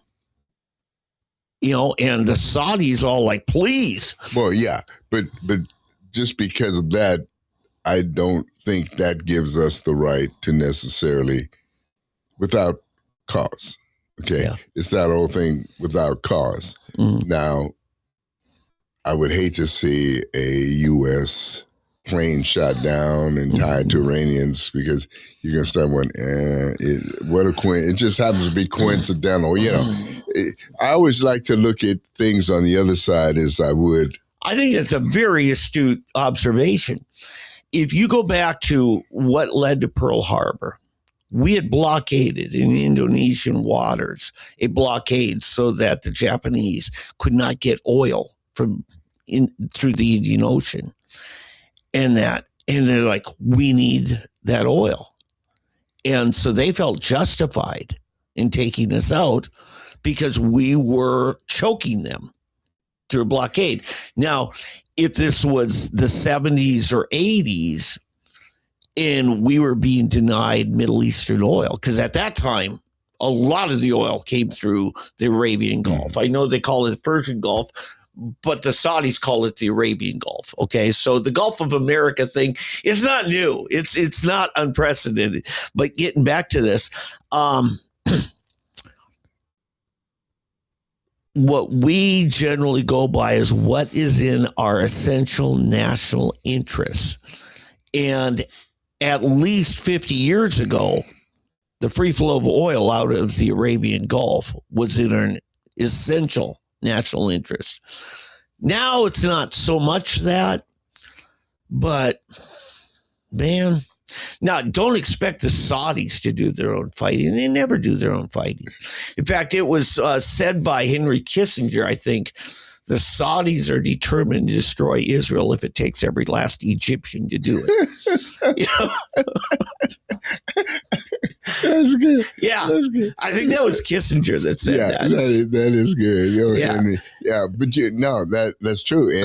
But think of this, though, okay, in light of the song that I played, David Gates. Excuse me, it's got something in my eye. Yeah. Anyway, imagine, one of the things that a lot of us have always been wondering about, how is this going to happen? Yeah. And that's Armageddon. Okay. How do all the nations of the earth end up in this area? Well, we've got this battle group out there, right? And then let's say the Europeans get involved in there. Then the Russians get involved, taking the side of Iran, and somebody lights the match, and we're off to war. I was listening to Eric Erickson the other day. He gave a little bit of history on Persia. He says it was actually, mid 20th century that they changed the name to Iran. It always had been Persia. And the socialists in Iran were trying to overthrow the Shah, and the Russians were very much supportive of that, and they were behind that. And they made a deal with Khomeini, but as soon as Khomeini got in, he killed all the socialists. I know, that's right. Could you remember Bonnie Sauter? Yeah. The spokesman? Yeah. And then he ends up getting killed. Yeah. And it's much like the Russian Revolution, where they started turning on each other.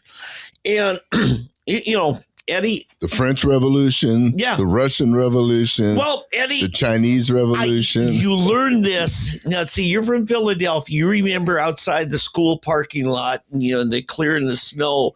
And you got some of these really high piles of snow, right? Mm-hmm. Okay. At least in Minnesota we did. Yeah. And there's a lot you can't do on the playground because it's full of snow. But during recess, you play King of the Hill because you've got this big pile of snow that might be 8-10 feet high.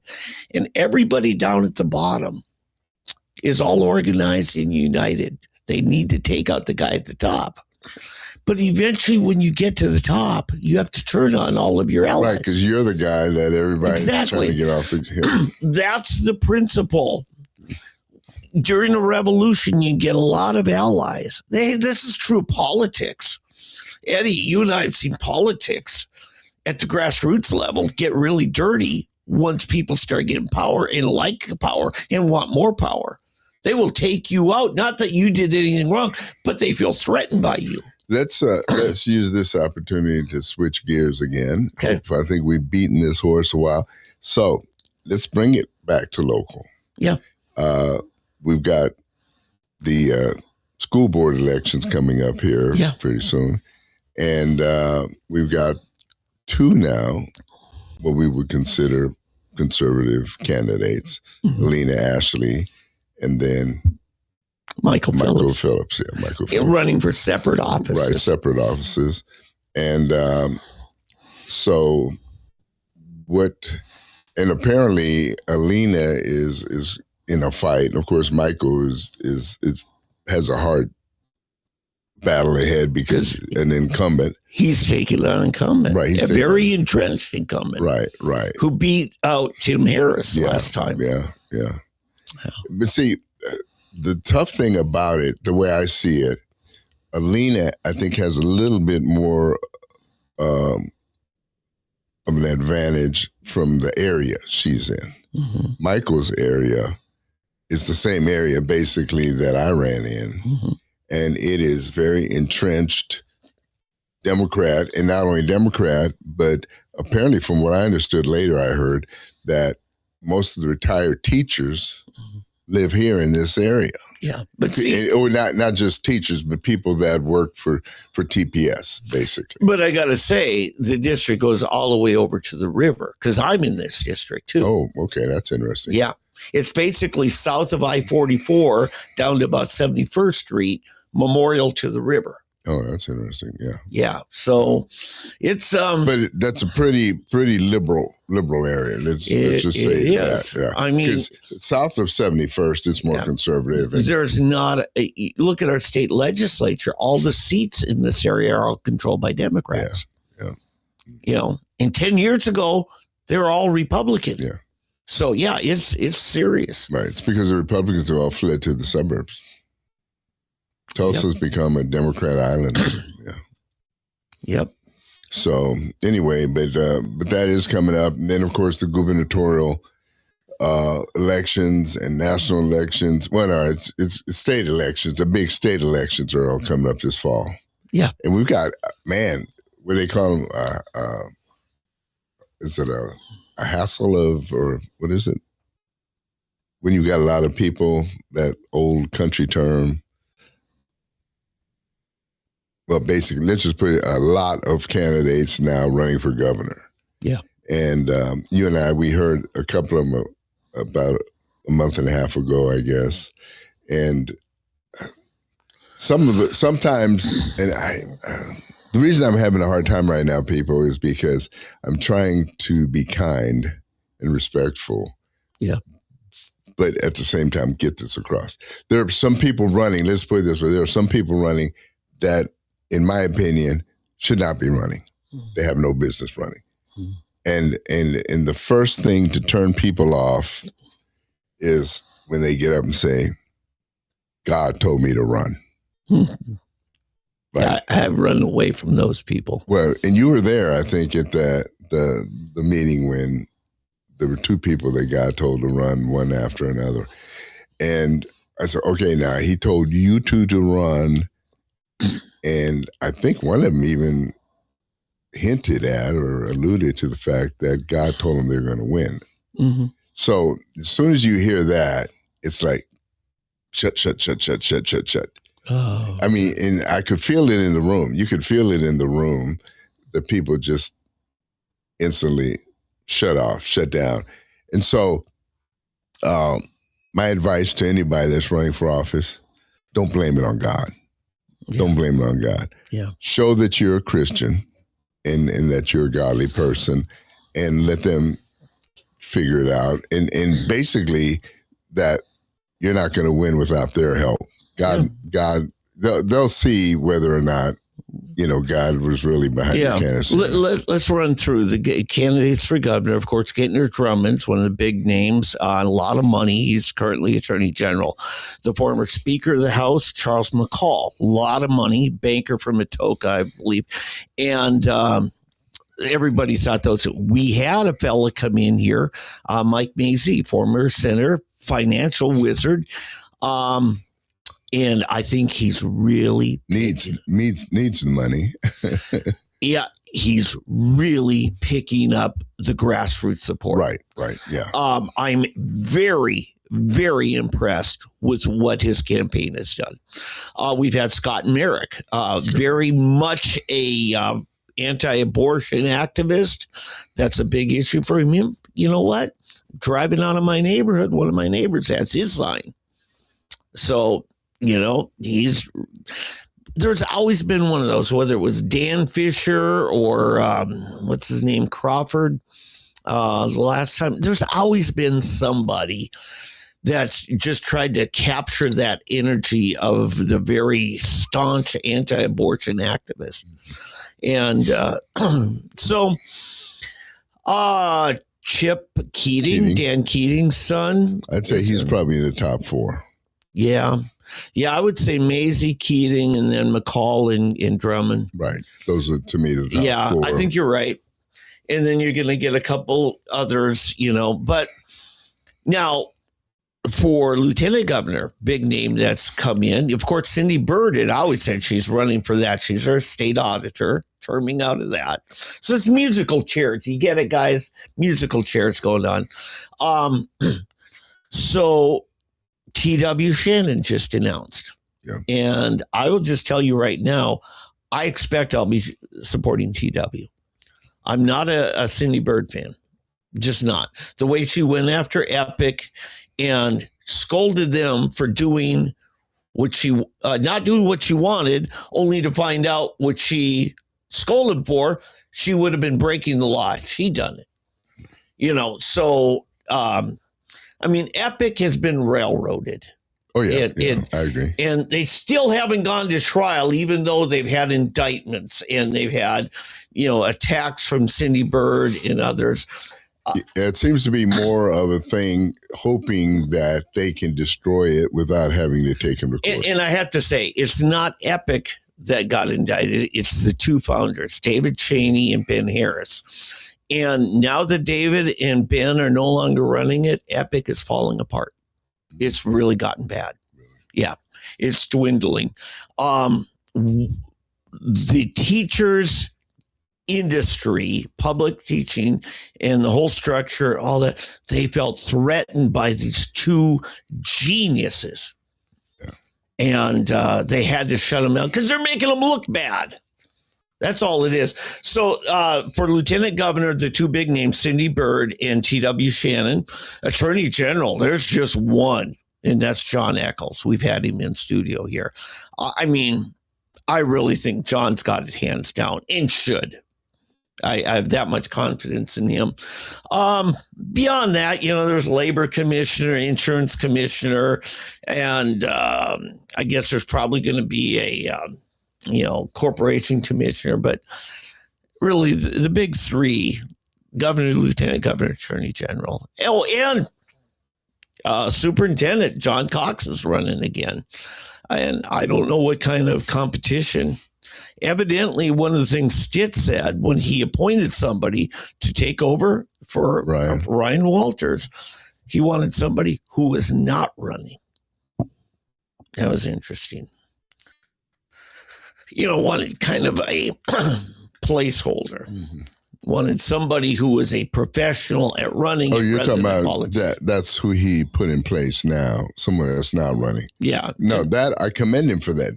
That's really good. So he's basically saying, I'm not going to get involved in the election process. Right. I'm truly putting a placeholder here. You decide who you want. Yeah. One of the that's actually good. And it kind of follows what was decided to do. One of the things Oklahoma was harming ourselves in. If we have a resignation or, somebody for some reason dies suddenly as a U.S. senator, currently, or up until last year, we had to call a special election, and we would go without full representation in the Senate until we could put somebody else there. Most other states have an ability for, whether it's governor or however, an appointment to be made to fill that vacant seat. When Hubert Humphrey died, they put his widow, Muriel, in. She wasn't running again. And that way, they didn't remember what governor of Illinois, Blago, remember what he went to prison for? He was accused of selling that appointment. Oh, that's right. And they said he says, this is effing gold and I'm not going to give it away. And the whole thing was that Jesse Jackson Jr. was offering a whole bunch of money to him to get that. He was in Congress, wanted to be a senator. So the way they did it involved the Speaker of the House, Senate President Pro Temp, and the governor, to where one would, one side would nominate, another would select from I think Speaker puts up 3 nominations, governor selects one of them, and then the Senate has to ratify that selection. But that allows you to quickly get full representation in a very divided Senate. So, and I think that kind of solution on that, Governor Stitt was following the spirit of that. Right. Of let's just get a placeholder. A placeholder. Yes, a caretaker of it. And then everybody who runs, nobody has incumbency. Because, Pinnell and I were talking a couple of years ago and couldn't figure out why Stitt does not seem to like Donald Trump anymore. He's pretty critical of him on a lot of things. And I said, because remember, Stitt really got on the bandwagon for, you and I were DeSantis. There. Well, even before that was West Virginia governor. Yeah, the governor of Virginia. Virginia. Yeah. Virginia. And he's like, he wants anybody but Trump. And I said to Pinnell, I said, he could have had an appointment here, and leave early to take appointment administration. I said, well, sucks for him. And Matt says, for him, think what that did to me. And I thought, what? He says, if there's a vacancy, who becomes the governor and gets to run as an incumbent? I said, oh, and Matt looks, yeah. So, and by the way, there's still no word about Matt Pinnell, what his plans are. Right. He's not planning to run for anything. No, I don't think he will run for governor this time. And I told him, I said, Matt, you actually have great marketing skills. Corporate America is going to offer you plenty of things, I don't think, though, he's cut out for that. I think Matt is a political guy, and I think he cares too, and not in a negative sense, okay? But I think he really believes that public service is his life's mission. And I don't. What do you mean, not a political guy? No, in other words, did I say not political? That he's not no, okay. No, that in a sense, he is not political in the sense of playing politics, but he sees it as a mission. Yeah. And a calling. I think so. For good governance. I do. Good governance, And so, and you want people like Matt in there. I mean, you and I, we both know him pretty well. And we know that what you see is what you get. He's not a fake. He's not a guy that was a Democrat decide for political expediency to change parties, or he's going to do this. Homie don't play that, as they say, right? And so that's why we really like him. But I really believe that he sees it as a life's calling. It's some people are called to preach, you know, the old thing, I'm called to preach, and they're going to be ministers, you know, preachers, or the rabbis you're talking about. There's kids are all become rabbis. I think Matt sees in public service as his life's calling, and I could easily picture him becoming governor and even maybe vice president in the future. You know, I was working Phil Graham's campaign in 95. We're at the state Republican convention, and a guy standing next to me, he comments on Phil's, we're at this invite only, right, for VIPs. And I helped put it together. And this guy says, this guy knows how to run a campaign. I turned around and I said, hi, I'm David Vann. He said, oh, Tom Cole. I said, Tom, what do you do? I felt so stupid. He was the Secretary of State. He ran Frank Keating's successful campaign. He had the biggest, you might say the only, conservative campaign consulting firm. Cole, something Hargrove, I forget the name of it. That's gone. Fount Holland, I just called TW's people and I says, is Fount getting involved? Because he had strategies. He was really the big dog. He's not doing campaigns anymore, at least not in the capacity that Neva Hill's another. I think the time could be right. Matt Pinnell could have the biggest, most successful, most sought after Republican campaign consulting companies. That's interesting. Yeah, I ran it by some friends at OCPA, and he would be good. Yeah. Because remember, all those years working under Gary Jones for the state GOP, and then chairman himself, and then the national RNC. You know, all of that before running for office. Right. This guy, and he knows marketing and branding. He just was so good at that.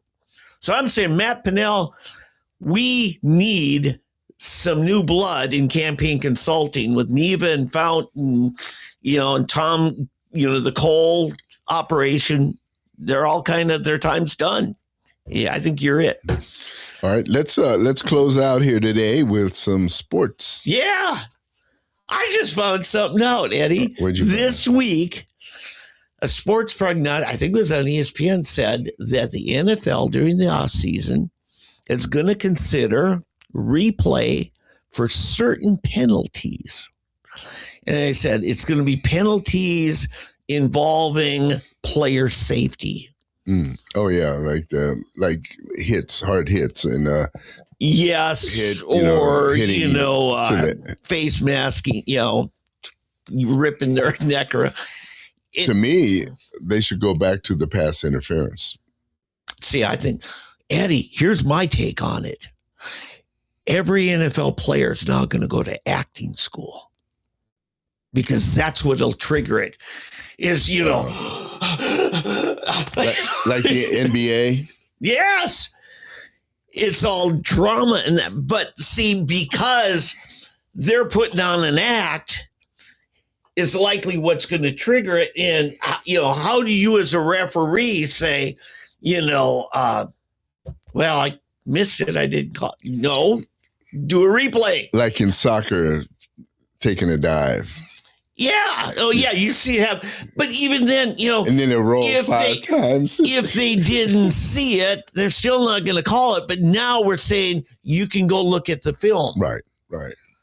And I think you remember all the punters and place kickers who would, I always fall down. Yeah. Even if he didn't touch me, but I still fell down. It's a show. It is. And I see problems with it. With the video? With doing replay for penalties like that. Now, the NFL can still fine you after the fact.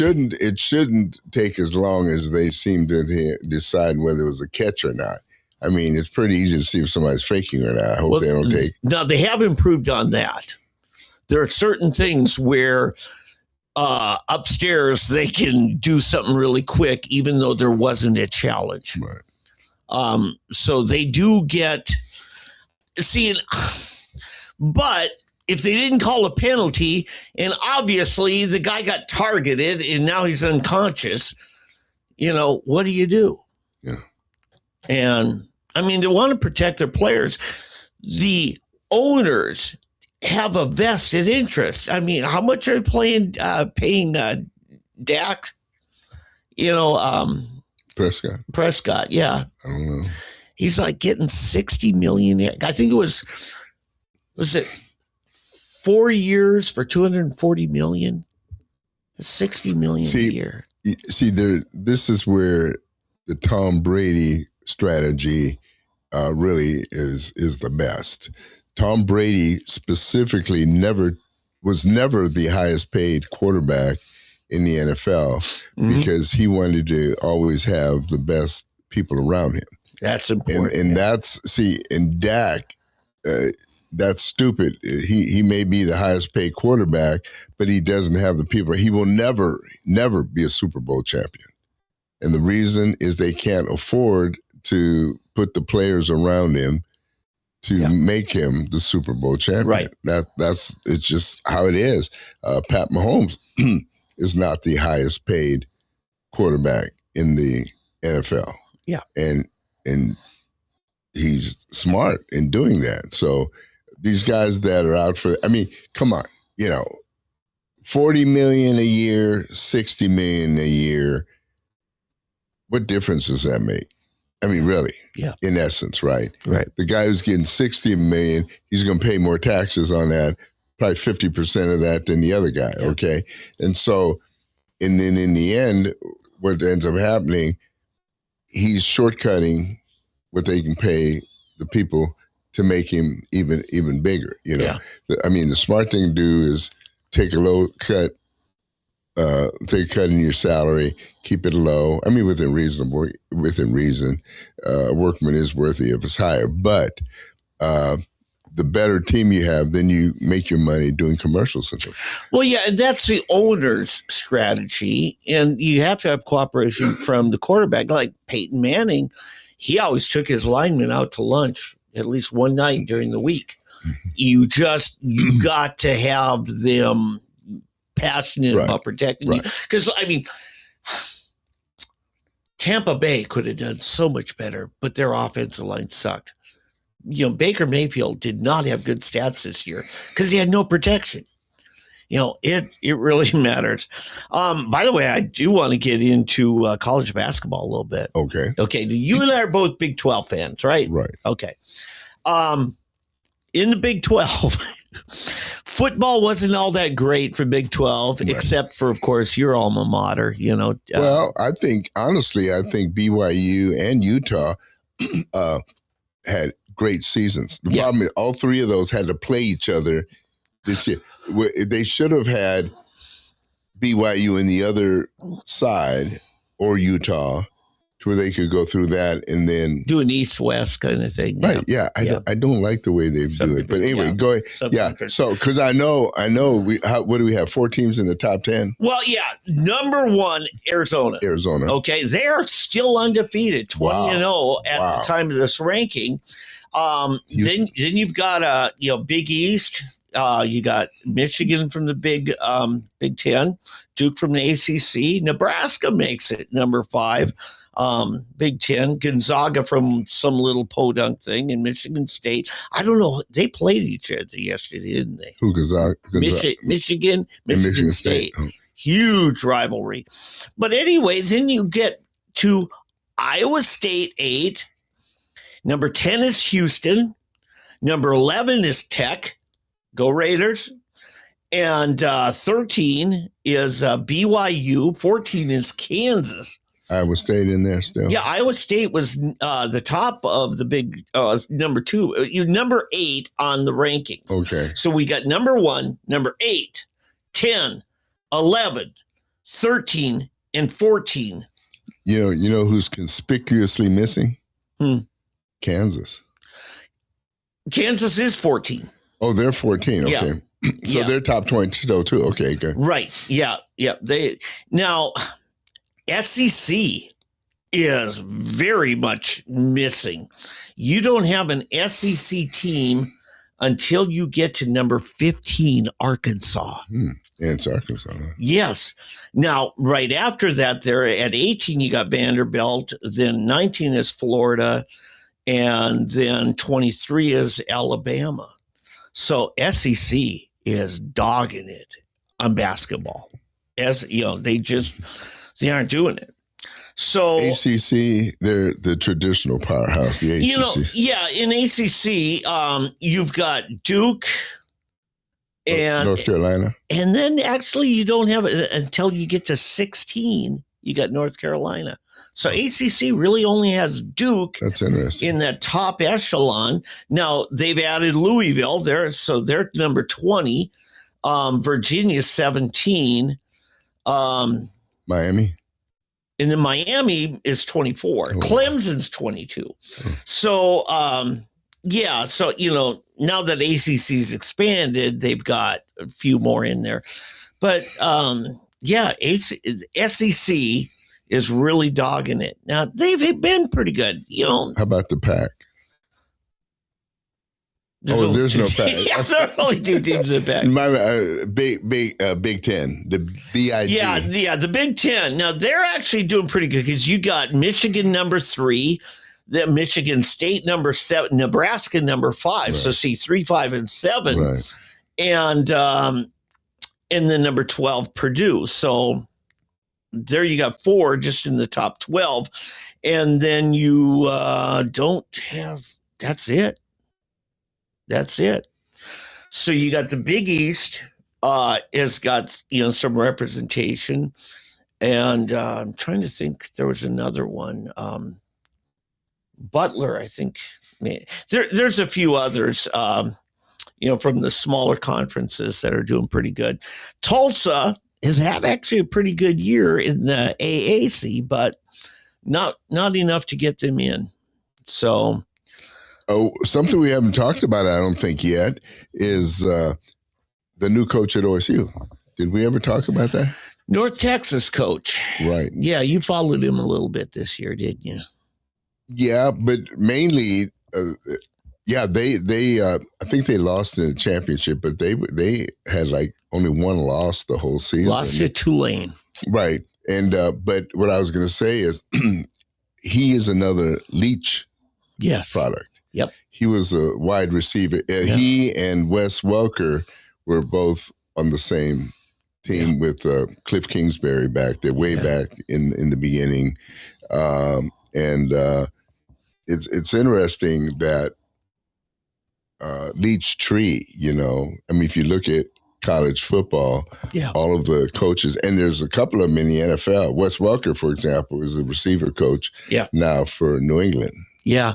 My thing in this... I'm sorry, Washington. He's with the Washington. I don't know of a new head coach at the top level, the NCFL level, that has a tougher rebuilding job than the OSU. And the reason why is the Cody Campbell kind of thing. It's the NIL money. Building that kind of booster network. Well, but from what I understand, what I was reading is that Gundy didn't want the money. He was against it, and so he wasn't going to play that game. He was a purist. Right. He wasn't. Him and Dabo. Dabo's another one that apparently is not so. But Dabo has decided to dabble in the whole NIL thing too. But I mean, it is what it is. You got to do it or die. I mean, you play or that's what we're finding out. Yeah. Yeah. So now it's going to be the thing I like about it is that you now have new players. Talk to me about that. Indiana. Yeah. Texas Tech. Yeah. Some of the smaller schools, the ones that made it up into the, I still don't think they should have been there, but the George Masons, right. Because see, that's the Indiana coach came from George Mason. He built that program. He built the program. Yeah, I see. And so you've truly got Signetti, I think is his name. Yeah, Signetti. Yeah. you kind of joke about it. I listened to his press conferences afterwards. I like the guy. Oh, yeah, most people do. Yeah, I mean, it's a great Cinderella story, and the quarterback is a Cinderella story and everything. It was the irony of the fact that he came from Miami to beat Miami for the national championship. That's kind of an interesting thing. But yeah, I mean, so you got to pay to play. It's a different deal. And I don't know if I told the story years ago. It goes to basketball, local basketball. But ORU had these two players, Tim Gill and this guy Rocky. I can't remember his last name. Anyway, they wanted a transfer. Yeah. And Bill Self said no. And then the Tulsa World just bludgeoned these two kids. Yeah. And Tim Gill was going to go to Arkansas, which would have Rocky Walls. There you go. Yeah. That would have helped Arkansas, and Arkansas would have helped him. And so, but what happened, Self kept him from doing it and everything. And the Tulsa World just savaged these kids, ungrateful, this and this and this for wanting to leave ORU, right? Well, as soon as they finally, and Nolan Richardson told them, guys, we'd love to have you. But you need to just recant and go back, because they'll bury you there in Tulsa, which the Tulsa World and all the other Tulsa press was doing it to them daily. So what happens? They come back, they recant, they decide we're going to stay. 2 weeks, maybe 1 week, 1 or 2 weeks after they decided to stay, what happens? Bill Self goes to TU. Yep. And ORU gets $2 million. It was a buyout. They bought him out, gave ORU $2 million so they could Richard could pay his debts. Bill Self goes to TU, ends up getting a big multi-million-dollar contract there at TU. Yeah. And then these two kids are stuck. They left them there. Well, I wrote an editorial, and they actually printed it in the Tulsa World. And it was called the Collegiate Athlete, the Last Slave Class in America. Yeah. And I basically predicted that the NIL was coming. I didn't know what it'd be called, but I knew. I said, I hate it. I do not want to see collegiate players paid, but we can't stop it. Yeah. You are going to, and I won't speak against it because it's not fair. You can't pay coaches $10 to $15 million a year and tell a collegiate athlete that you can only have tuition and books. And you got to pay your own laundry. And room and board. Got to pay for your own laundry. Right. If you don't, phone calls, all whatever it is, can't have it. We're not going to give you a car or transportation. I mean, you just name it. It stinks. It's stupid. It's stupid. So, like I said, I hate, and I could see where NIL would head because it was basically creating a new pro league, and Katie barred the door because the agents are going to come in and it's going to be more and more money, and OU and OSU and KU and whoever it is don't have a thing to say about Texas Tech, Indiana, or anybody else that's paying as much as they want to pay because at least now it's all legal. When Barry Switzer, everybody knows Barry, OU, Texas, the big schools, a lot of them were doing this underhandedly for years. Okay, so pro football, pro baseball, the team owners got together and put salary caps in for the team as a whole. Your total payroll cannot exceed such and such.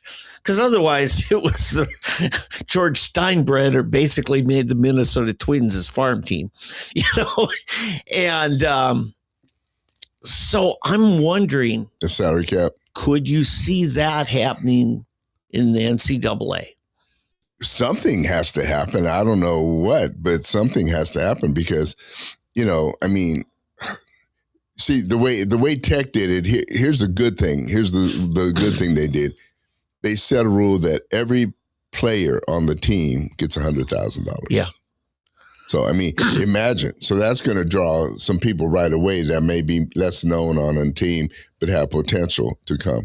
Then they single out certain ones to make them an NIL deal, which exceeds, if you're really that good, then you get that much more. But it's like they, basically they bought this pitcher, the softball pitcher, number one pitcher in the country, right? From Stanford. Yeah, Kennedy. Yeah. So, but the other schools don't have any grounds to gripe. You have no reason to gripe because it is what it is. Mm-hmm. And if you want to play, you got to pay. You got to pay to play. And so, but now, and I think the cap would be good, but then again, are we going to see teams cheating? Are we going to see people cheating in that whole deal? It's like corruption's everywhere. It's just the name of the game today in our society. It's just everybody wants an advantage. So and they this want a year's shortcut. Top Arch Manning, I think he's overrated. Oh, well, of course he is. I remember when they first recruited him, you said, man, this is going to be the greatest, and then he sat on the bench. He redshirted and sat on the bench, and he finally, but you know what? In the end of the season, he had a quarterback run where they timed him faster than any other quarterback, over 21 miles an hour. Wow. With pads on. That's pretty good. He is fast. Yeah. I'd never heard that about him. Well, see, here's the thing, too. He could have gone pro this year. Yeah. But he decided to stay another year. Well, he got $6.8 million. Well, that's what I was going to say. He probably makes more. You know who did that? Who? Dylan Gabriel. Well, and what's his name? Caleb Williams. Yeah. Caleb Williams stayed that next year because he was making more money playing for USC than he was in college. I mean, then he would have gone to NFL that year. Yeah. So anyway, you've got Arch Manning 6.8. Carson Beck, the Miami quarterback, was 4.3. That's number 2. Then Jeremiah Smith, wide receiver, Ohio State, 4.2. AJ DeBanza is a BYU basketball player, comes in next, 4.1. BYU is good in basketball. Yeah. And I tell you what, Big 12 was smart taking BYU a few years ago. Oh, and Arizona. Arizona, because Arizona in football wasn't that good, but in basketball, Houston, same with Houston. Yeah. See, that was the second phase of expansion because that was the Pac-12 collapsing. Mm-hmm. But when they lost Texas and OU, and I famously said, pick up Houston, BYU, Cincinnati, in Central Florida. A lot of people thought it was crazy. They did exactly that. I guess I'm going to keep reminding you if I got that one right. Yeah, I think but a lot of people thought, why BYU? They missed on Central Florida, I think. But we'll see. I mean, we'll see if they come back. But you know what it did, though? It gave us recruiting into Florida. That's true. That is true. Because what's his name? Todd Graham told me. Well, let me ask you this real quickly. Why Central Florida and not South Florida? Because both of them are kind of. At the time, Central Florida, their coach was Josh Heupel. Right. And they were just doing great. Mm-hmm. They seemed, and then Gus Malzahn took over afterwards. He got let go after they found out Cam Newton. Was it Cam Newton that was from LSU? Yeah, no, Auburn.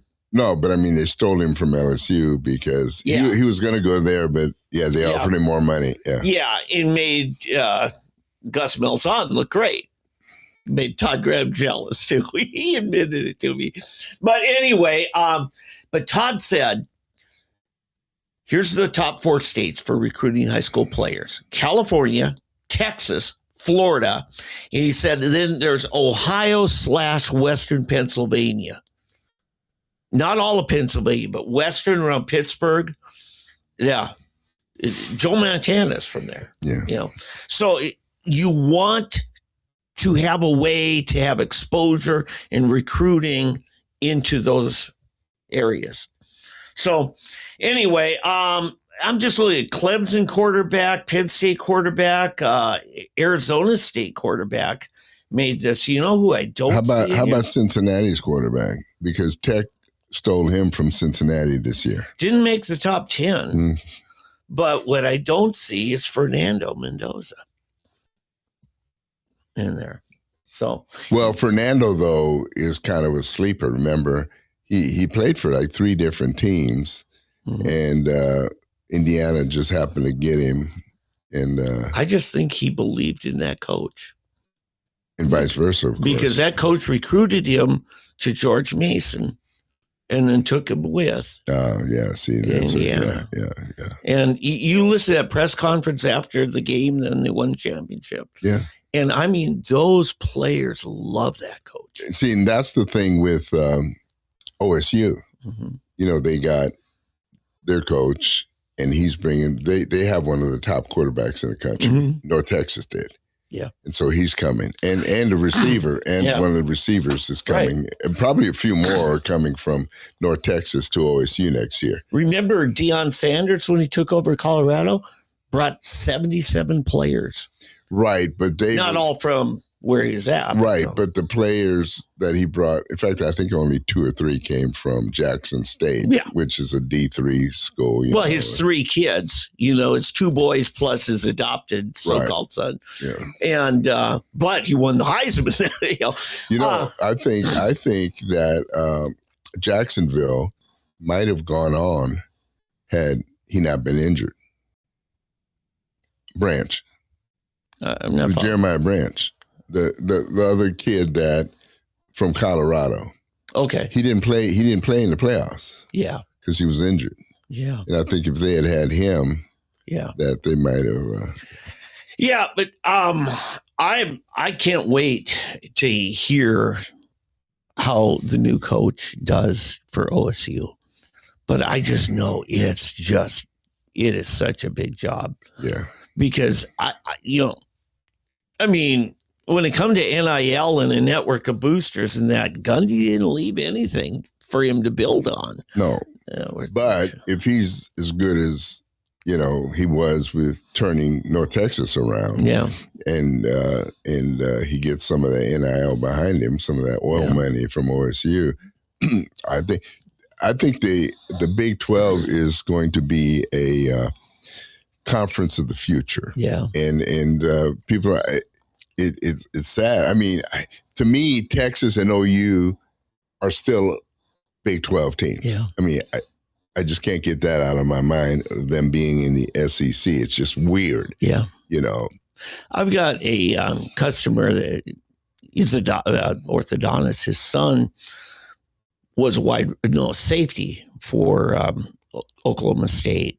And I was asking him, how's it going this year? He's staying healthy. That's about all the good news. And I was over there Thursday. I said, hey, with the new coach and everything, I asked his younger brother, they were working out in the fitness room, said, is your brother's position there secure? Because when you bring in a new coach in that, a lot of starters get benched. And a lot of them get encouraged, you might want to enter the portal, because what position does the kid play? Safety. Oh, safety. Okay. Yeah. And because remember, that's what Deion Sanders went to Colorado. He said, most of you probably need to enter the portal now. He told him, yeah. Because Deion truly was going to make it his team. Right. And that's the thing. Well, I think this is his last year to make it his team. I think his health alone, he's struggling. Deion's health is really struggling. They got to keep a porta potty on the sideline for him now. Does he have bladder? Did he have bladder cancer or something? Something like that. Wow. And so, it's and I think he needs to slow down, take it easy, and keep doing his Aflac commercials. Deion does a lot of things well. Yeah, he does, and it's neat seeing him in action. Yeah. So anyway, that's what's going on in sports now. Can't wait for the women's softball to start up. Who do you like in the Super Bowl? Well, the one I like is New England. Yeah. I mean, I've been a New England fan for several years. Drake May is a wonderful story. Yeah, I surprised. I wasn't really a big fan of his in the college team when he was in North Carolina, or was it Duke? I'm trying to remember. It's one of those North Carolina schools. I think he was he North Carolina? I think it was North Carolina. Okay, but anyway, he, that's right, because, well, wait a minute, his brother, May, what was his, he was an All-American, played the NBA. He was a basketball player. Wow. Oh, yeah. What's his name? Drake? He's Drake, right? And his brother was Cliff. Yeah. Was it Cliff May? No, Cliff May. North Carolina Tar Heels. What is his brother? Does it talk about his brother? What is his name? He was a big time North Carolina basketball player. Oh, gosh. Yeah. Just trying to look up here really quick. You would say something about family if you had. Put Drake May brother in there, it'll tell you. But anyway, so I hated New England years ago, but Brady made me a fan. Luke May. Luke May. That's what it is. Luke May. And Bo also played at North Carolina. Oh, I didn't know Bo, but yep. Yeah, I knew Luke. Yeah, actually, another brother, Cole, was pitcher for the Gators baseball team that won the College World Series 8 years ago. So. Wow, what a family. Athletic family, football, baseball, and basketball. Two of them did basketball. So, yeah, you got a very talented family. I didn't realize how tall he was either, because when you see, you can't really tell. Yeah. But then when the girl came out, the sideline reporter interviewing him. Yeah. I said, oh my goodness, this guy's a giant. Yeah, I know. Well, I go way back, a Vikings fan in the early 70s, and Fran Tarkenton never looked that big, but he was 6'2". He just had massive linemen. Well, yeah, and Fran, he was the guy. I mean, everybody loved Fran Tarkenton. He was he's a pretty boy, well-spoken. He actually, had a career in entertainment and stuff afterwards, but he was the first running quarterback. The scrambler. The scrambler, yeah. Right. Yeah. And I used to videos of him running. Oh, yeah. All around the field. That was an era when the quarterbacks called the plays on the field. Yeah, and the refs didn't protect him. Yeah. That's the thing. Yeah. That's the thing. It was dangerous playing quarterback in those days. Yeah. But I want to say, last year, the Vikings had a good run until the playoffs. They were 14-3 and lost in a tiebreaker to Detroit. Mm-hmm. Both of those teams had awful years this year. Well, not awful. Quite honestly. So. That was the best division in all of pro football, was the NFC North this year. Yeah, but is a lot of that because they're playing each other?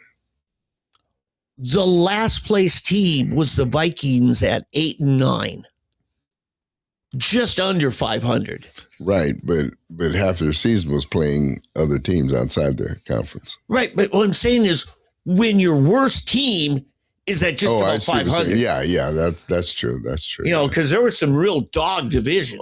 Oh yeah. And the Raiders, the Jets, perennial now. The Jets, no matter what they do, they can't get out of that cellar. I mean, they have the number 1 or 2 pick for the last 20 years almost. Yeah. So what I'm getting at, Sam Darnold, the Vikings, they're crazy. They have had quarterback after quarterback after quarterback, and they keep getting rid of them. Kirk Cousins, now he's been hurt, but he was a great quarterback for him. Sam Darnold, and they let him go. And now he's in the Super Bowl. Bridgewater. Now, isn't Bridgewater filling in? For Denver. They brought him in as a backup because they lost Nix. But he would be third because the quarterback they had that lost was another guy. I can't remember his name. Schilling or something. No, I'm trying to remember. But anyway, Sam's doing great this year with Seattle. Yeah. I did not realize how good of a team Seattle had. And they're this is all about who stays healthy. Well, and I don't know if you heard the story about the coach. coach, he was a college coach at Alabama. He was an assistant. Right. And he kept getting passed over by team after team after team. Yes. And then I don't know how or why, but for some reason, somebody decided to make him the head coach of Seattle. And it's like a whole new team. And look what happened to Alabama. Mm-hmm. Yeah. And I have to say, well, of course, Alabama beat OU at Norman. So, but I have to say, there are some coaches, forgive me, Lord, I don't like cheaters. Cheaters who cheat at college, and then that college gets sanctioned, but they run to the pros. And yes, I'm talking Pete Carroll. And Pete Carroll got fired at Seattle. Right. Goes to Raiders. Now is fired at Raiders. I think we're done with Pete Carroll. Yeah. Hallelujah. Yeah. I think he got fired at USC too, didn't he? After they won the Oh, yeah. Yeah. No, you have to. I mean, they're paying Reggie Bush money, back when, but they need to give him his Heisman back. Yeah. Well, I don't think so. Yeah, the way you said it, they're paying Reggie Bush. And I know. In today's world, but he was reward that is to punish the people who are following the rules. No, I understand, but I'm just saying it's just so. No, I agree. I think he should have. He's one that did. I don't think they should have taken the Heisman from him. They should have punished the school because either he was the best athlete that year, or he wasn't. Just like I don't think you take away, like, who these people that bought OJ's Heisman Trophy and then made a video of them destroying it, destroying the Heisman. That's just stupid. I mean, it's stupid. He won the award. What happened after is something else. But you don't just take somebody's award from them because of something else. Important distinction here. The NCAA can take away your whatever title. The New York Athletic Club is who gives the Heisman. That's a private club. Well, okay, but still, same thing. Yeah. It's the same thing. Neither one of them should have taken Reggie's, or what they shouldn't take away an individual's things if the school is the one that are in violation. That's what I don't like. If you took the money, it's both he who bribes you and who took the bribe that both take the law. Yeah, but see, when it's a school thing, in other words, when it's an organization and individual, then I don't. Yeah, I have a problem with that. I don't think the rules were as they should have been when they were, because this guy just happened to get caught. Yeah. Okay. Because it was so blatant. Yeah. But like I said, if you're going to tell me Barry Switzer, Darrell Royal, what's his name? Bo Schembechler, and these guys weren't somehow underhandedly paying. Because at Texas Tech, I remember one of my friends was the running back. He was from Lawton, Danny Hardaway, and ended up going to Tech. And after a game, he would find like $500 in his shoes, in his locker, and he would drive these big luxury cars, and we would all ride around with him, pretending we were somebody or something. Yeah. But so the stuff was going on underhandedly, and you punish this one.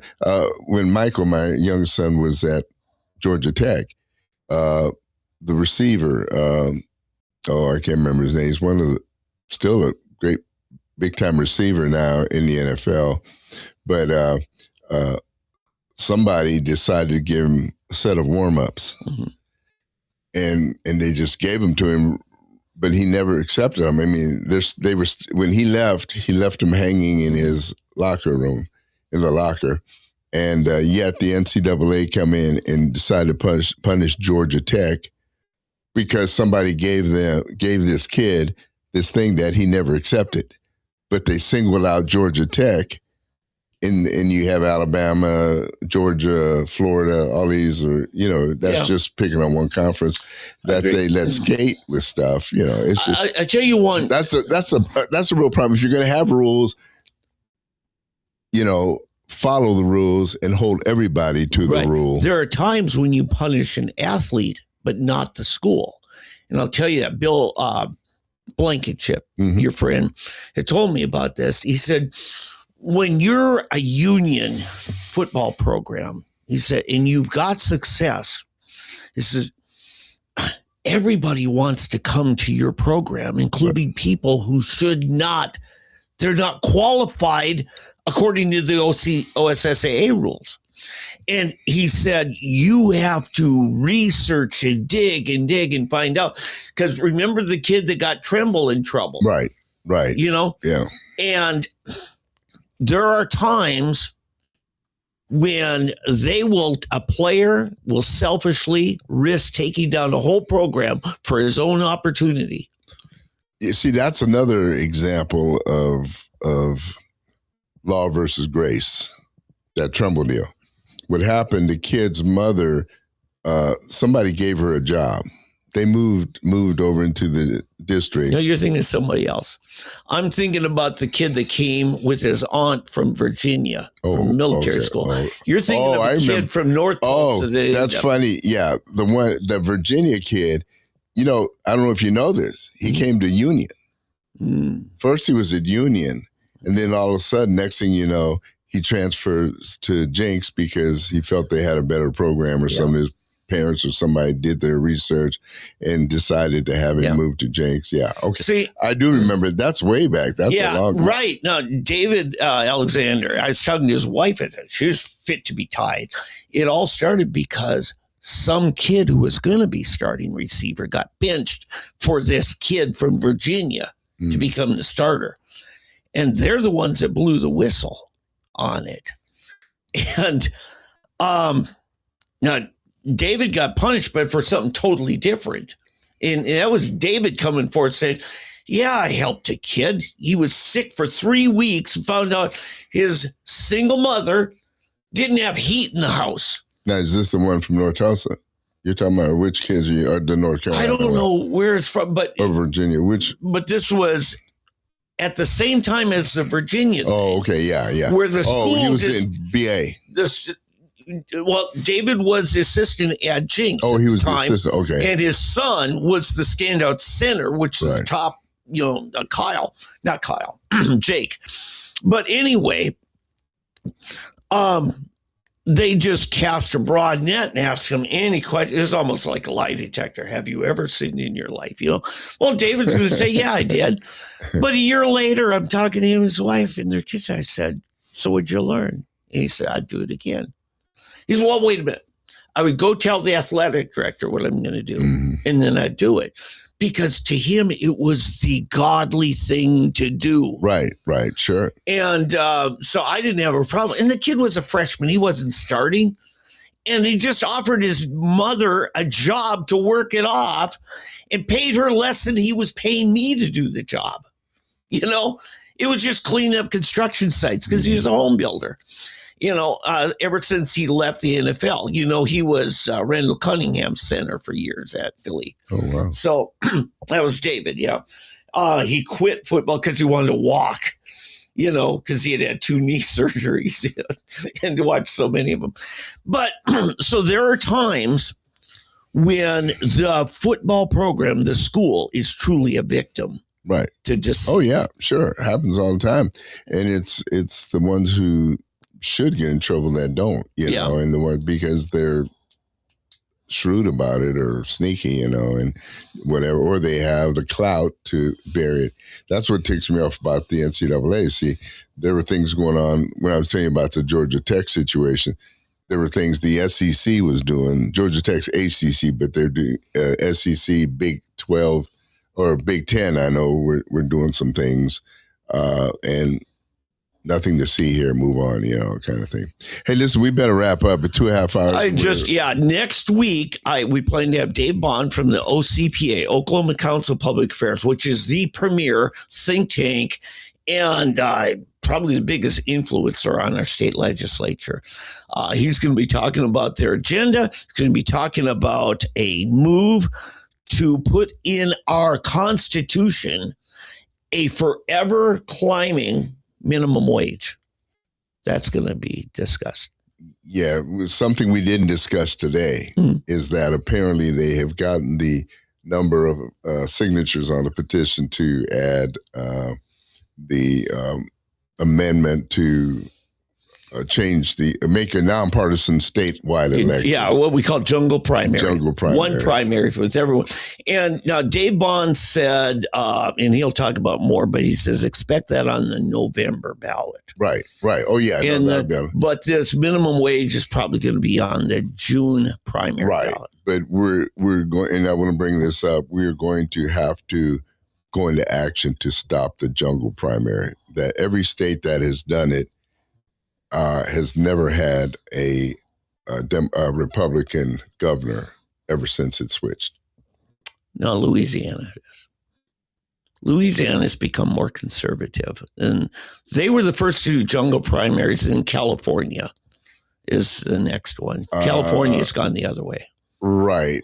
But yeah, you know what? Dave Bond's going to have more data. I want to ask him. They're called think tank for a reason. As far as I know, every state let me put it this way: when we first went to the open primary or the jungle primary here in Tulsa for municipal elections. And we were warned, don't do it, because every state back then, I think it was New York, New Jersey, all of those eastern seaboard states had gone to it, and we've never seen a Republican win anything there any longer. So it's one of those deals but I do want to ask him about that, because I'm very much opposed to it. I think you are, and hope you are anyway, but we'll find out more about him. About it, and when he talks about it, okay? I think so. So that's coming up next week. Eddie, I still want to get with you sometime with Valentine's coming. Maybe we can fit it in. Tell me the top steak restaurants in the Tulsa area. Oh, wow. I mean. Okay, maybe you don't want to. That's a tough one. Well, no, it's a tough one because my favorite steaks, I don't know if others will consider, and they're not the most expensive. My favorite steak of all, believe it or not, is Logan's. in Owasso. Yeah, I drive to Owasso just for the price and for the service and the quality of the meat. Yep, that's the one. Yeah. Okay. Then I would have to say, as far as a regular steakhouse, another steakhouse, the Texas Roadhouse. They always have good steak, but. Probably my favorite restaurant in Tulsa now, and I always do get a steak, it's a flat steak, is Uncle Julio. Okay. Have you ever eaten there? No. Uncle Julio's is, it's on Memorial. Yeah. It's what used to be the Baptist bookstore. Oh, sure. That's right. Now it's the Baptist Mexican restaurant. Yeah. Uncle Julio's, right by Best Buy, in front of Best Buy. And the Bank of America, I think, is still attached, right on the other end. So I don't even know if they're still there, but for decades, my favorite, the granddaddy one, Jamil's. Yeah. Now, you know, I've never eaten at Jamil's. I've never at the old place or the new place. So maybe I need to. In fact, I think, honey, get ready. We're going to Jamil's. Well, I was going to say, with Valentine's coming. I've heard about it for years and years. It's one of these Lebanese steakhouses. See, the old ones they used to be in town. Were good. The one Sepulpa has one. I think they're all closed now. And the one that was on Yale off the 51st and Yale, I can't remember the name of that. Well, that's the one they moved that had been over on 51st near Lewis. See, when they put in the highway, they bulldozed all the north side of 51st Street. Yeah. Yeah, right. No, but this one I was talking about was there on 51st, and it was Yale. It was Yale, and it was a Lebanese steak. Oh, yeah. Yeah, right across from Quick Trip. Right. Oh, I forget the name of it. Yeah, me too. Me too. Anyway, well, we better wrap up, though. But you're making me starve now. I've got to go. Well, there's a lot of guys out here, want to do this right. Yeah, they don't want to go out. But you can't lose Uncle Julio's there flat steak. It's different. No gristle, no fat, no nothing. It's just good meat. Anyway, David, guess what? It's time. Stranger Things is over. There's no more Stranger Things, but we will keep it alive here. Hey, God bless everybody. Have a great week. And be sure to register to vote. Vote early and often, as I always say. Hey, God bless. Take care.